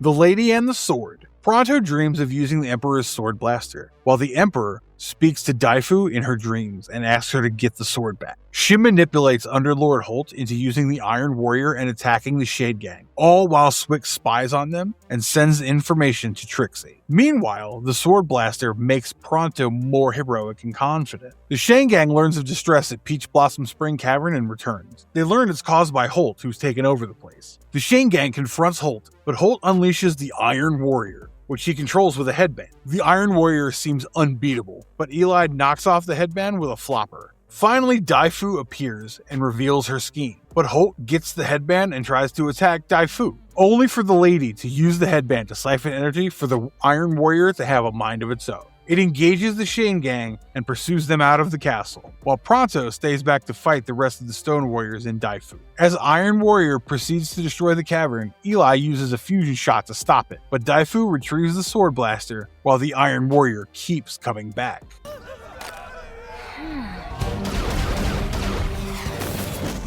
The Emperor strikes back. Daifu hands over the Sword Blaster to the Emperor's statue, bringing him to life, and proclaims his return to the entire Eastern Cavern. As the Emperor asks the Underlords to return and capture the Shane Gang, the group often runs into trouble. The gang then heads over to Drusilla's factory to get some upgrades for their ultimate war. However, another message from the Emperor about sending his spies to hunt down the Shane Gang worries Cord about Drusilla, and they notice Swick in the video and decide to contact them. As they leave, the Shane Gang gets surrounded by all the Underlords and Daifu. As the Shane Gang fights them as well as the Iron Warrior, Eli uses Burpee and Fandango to change Burp. This episode is also the first to feature a Megamorph Fandango and a Gould Fandango. The Shade Gang loses and Junjie is knocked out. They find themselves in the palace cells along with Holt. The gang is taken to the Emperor, and in front of them, the Emperor uses the Gould Fandango to draw in Daifu's life forces to charge his new unstoppable warriors. Junjie tries to help his former master, but Daifu stops him. The Shane Gang is thrown back to prison, but Swick arrives to meet them. Swick sets them free and returns their weapons. He also gives the gang a thuglet. The Shane Gang returns to confront the Emperor and his minions, but finds it impossible to win against the unstoppable warrior. Eli and Junjie use the thuglet to send illusions, fighting in their place as they escape. When the Emperor realizes the truth, he sends the Underlords to catch them. The return of the Eastern Champion. Charging up the unstoppable warriors has drained off the dark energy from Daifu and turned her into Master Leon. The Shane Gang brings her to the Shadow Clan base, and with a Fandango charging Doc, they heal her. However, she needs rest, and the Shane Gang plans to lock up the Emperor behind the Guardian Gate as Yang did. For that, Eli asks the Elementals to help. The team first heads to Drusilla's factory to get weapons, but on their way, they encounter Hamenku's group of rebels who have come to join them. Later, the Underlords attack Drusilla's factory. Johnny Man proclaims that all of them will surrender their life forces to the Emperor's army, which makes the rest of the Underlords leave and ally with the Shane Gang. Meanwhile, Trixie also gets the Pyrotor to join their cause and get his revenge on the Emperor. The Shane Gang finally arrives at Peach Blossom Springs Cavern and engages in the final battle. Junjie goes head-to-head with the Emperor, while Eli and the rest fight the Emperor's warriors. Eli and Junjie also team up to lure the Emperor to the Guardian Gate, but the good guys seem to be failing. This changes when Master Leon and Shadow Claws appear to join the war. Eli uses slug food to see through Burpy's eyes and knocks the Emperor into the Guardian Pit, but he tries to come out. Junjie jumps in with him and throws the Emperor into the pit as Eli pulls Junjie back. The elementals, except Doc, seal the gate, and the Eastern Caverns are saved for good. Guess Doc's done with being a Guardian and wants to stay with Eli. As the former Underlords join the common people in celebration, Eli decides it's time for them to return. Oh boy.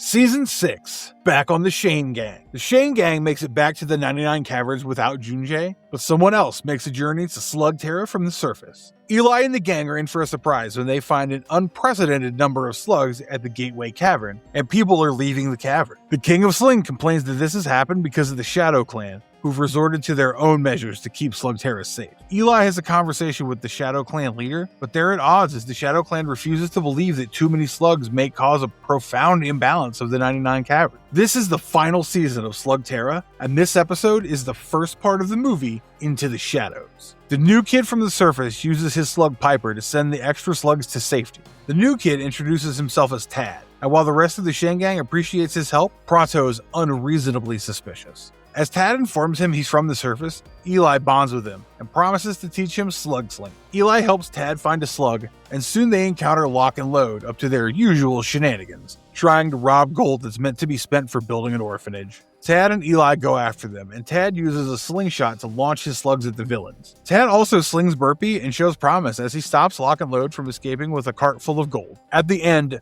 Eli inducts Tad into the Shane Gang, while the cart driver makes Lock and Load carry his cart. I think I've had just about enough of this. Burpy, Jules, come on, fellas. The new boss. This episode begins with the Shane Gang, especially Eli, training Tad. Cord even hands him Eli's old blaster for training, as well as a new mecha beast, and soon he's ready. In fact, Tad proves as good as Eli at slug sling. When Trixie tells the team about an event called Slugpalooza, the team decides to go on a field trip and take note of the situation. It's as they expected, as the Shane Gang finds that the slugs are grossly mistreated at the Slugpalooza. They find out that the entire event is orchestrated by Boss Ember and his scrap force, which has again renamed itself to the Tough Guys. As Eli confronts Boss Ember, the Shadow Clan appears and asks Eli to leave with his team. Interestingly, the Shadow Clan leader also sends threats in English, sending the crowd into a frenzy. A battle erupts between the Tough Guys and the Shadow Clan, with Eli trying his best to negotiate with the Shadow Clan leader. Eli tries to convince the leader that he can take care of Boss Ember in a more peaceful way, and also reconciles with the leader. But Tad misjudges the situation and fires Piper. The Shadow leader assumes that he's been betrayed and throws Eli away. This forces Eli to take matters into his own hands as he fires a fusion shot to get rid of Boss Ember and his gang. By the way, these episodes are also accompanied by a mobile game called Slug It Out Shadow Wars and 5 new Slugisodes. Moving on, Tad apologizes for messing up, while Eli asks the team to head back to the hideout while he makes things right with the Shadow Clan. Cord joins Eli and both share their doubts about Tad. Things also don't clear up with the Shadow Clan, as they believe the slugs should be superior and rule over Slugterra. As Eli and Cord return to the hideout, they learn Tad has not returned. Meanwhile, Tad makes his way to Black's fortress, while Piper uses his Pied Piper-like powers to lure all the slugs. Cord, use Rookie to get us some cover. You got it! Out of the shadows. As Tad and Piper lure all the slugs of Slugterra to Black's fortress, the news finally reaches the Shane Gang. They set off course to find out what's going on and soon find themselves on the slug trail, as thousands of slugs walk towards the fortress in a state of trance. Meanwhile, Tad switches on the machine to Black's fortress and heads out to enact his plan. He meets Boss Ember and the Tough Guys. Tad defeats Ember with a ghoul and offers them more, as well as a chance to get their revenge on the Shane Gang. At the same time, the Shane Gang arrives at the fortress and finds out that slugs are willingly entering the ghouling chamber. They also notice that the Megamorph slugs are impervious to the song that seems to be controlling all the other slugs. Pronto finds out that it's Piper, and when Piper tortures the Shane Gang with its sonic sound, only Pronto can withstand it. Pronto stops the bugger, and in no time, everything gets clear when Tad returns with the Tough Guys. Tad reveals that he is Thaddeus Black's son, and has come to finish what his feeble father couldn't. It's never been clear how Tad came to know about his dad,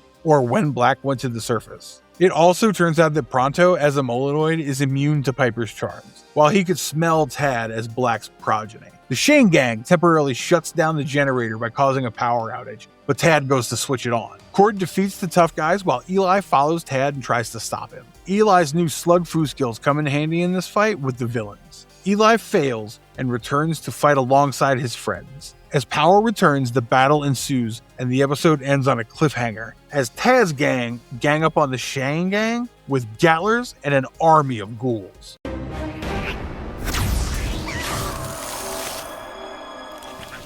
Ghouls and monsters. The final episode continues with the Shane gang fighting Boss Ember and his gang, as well as Tad Black. The fight takes the gangs outside, and with Piper going Megamorph and the Gatler Blaster, it seems the Shane gang can hardly take a breather. Fortunately, Eli has his slug foo to slow them down, but Tad is not happy. He sends Piper to get more slugs to Ghoul, and his hypersonic blast subdues the Shane gang. Tad and Piper leave the gang to the tough guys and go back inside to Ghoul more slugs. However, backup arrives as the Shadow Clan returns to help Eli Shane. They seem to have been drawn by the bad slug energy. The Shadow Clan Shane gang cover for Eli and let him sneak back into Black's fortress. Back inside the fortress, Eli and Tad go at each other, whereas the Shane gang and the Shadow Clan have trouble understanding each other. But Trixie manages to make them understand, and they finally fight together. They defeat Boss Ember's gang for good, while Burpee holds his own as he fights Piper and a group of ghouls. However, the intense battle inside the building damages it, and it begins to collapse. Boss Ember's gang escapes, while with the help of the Shadow Clan, Eli knocks Tad into the depths of the cavern through a gaping hole, just as the building collapses. The Shadow Clan renews its alliance with the Shane gang, but notes that trust has to be won over again. Later, a one-eyed Shadow member returns with an Enigma and a message from Will Shane,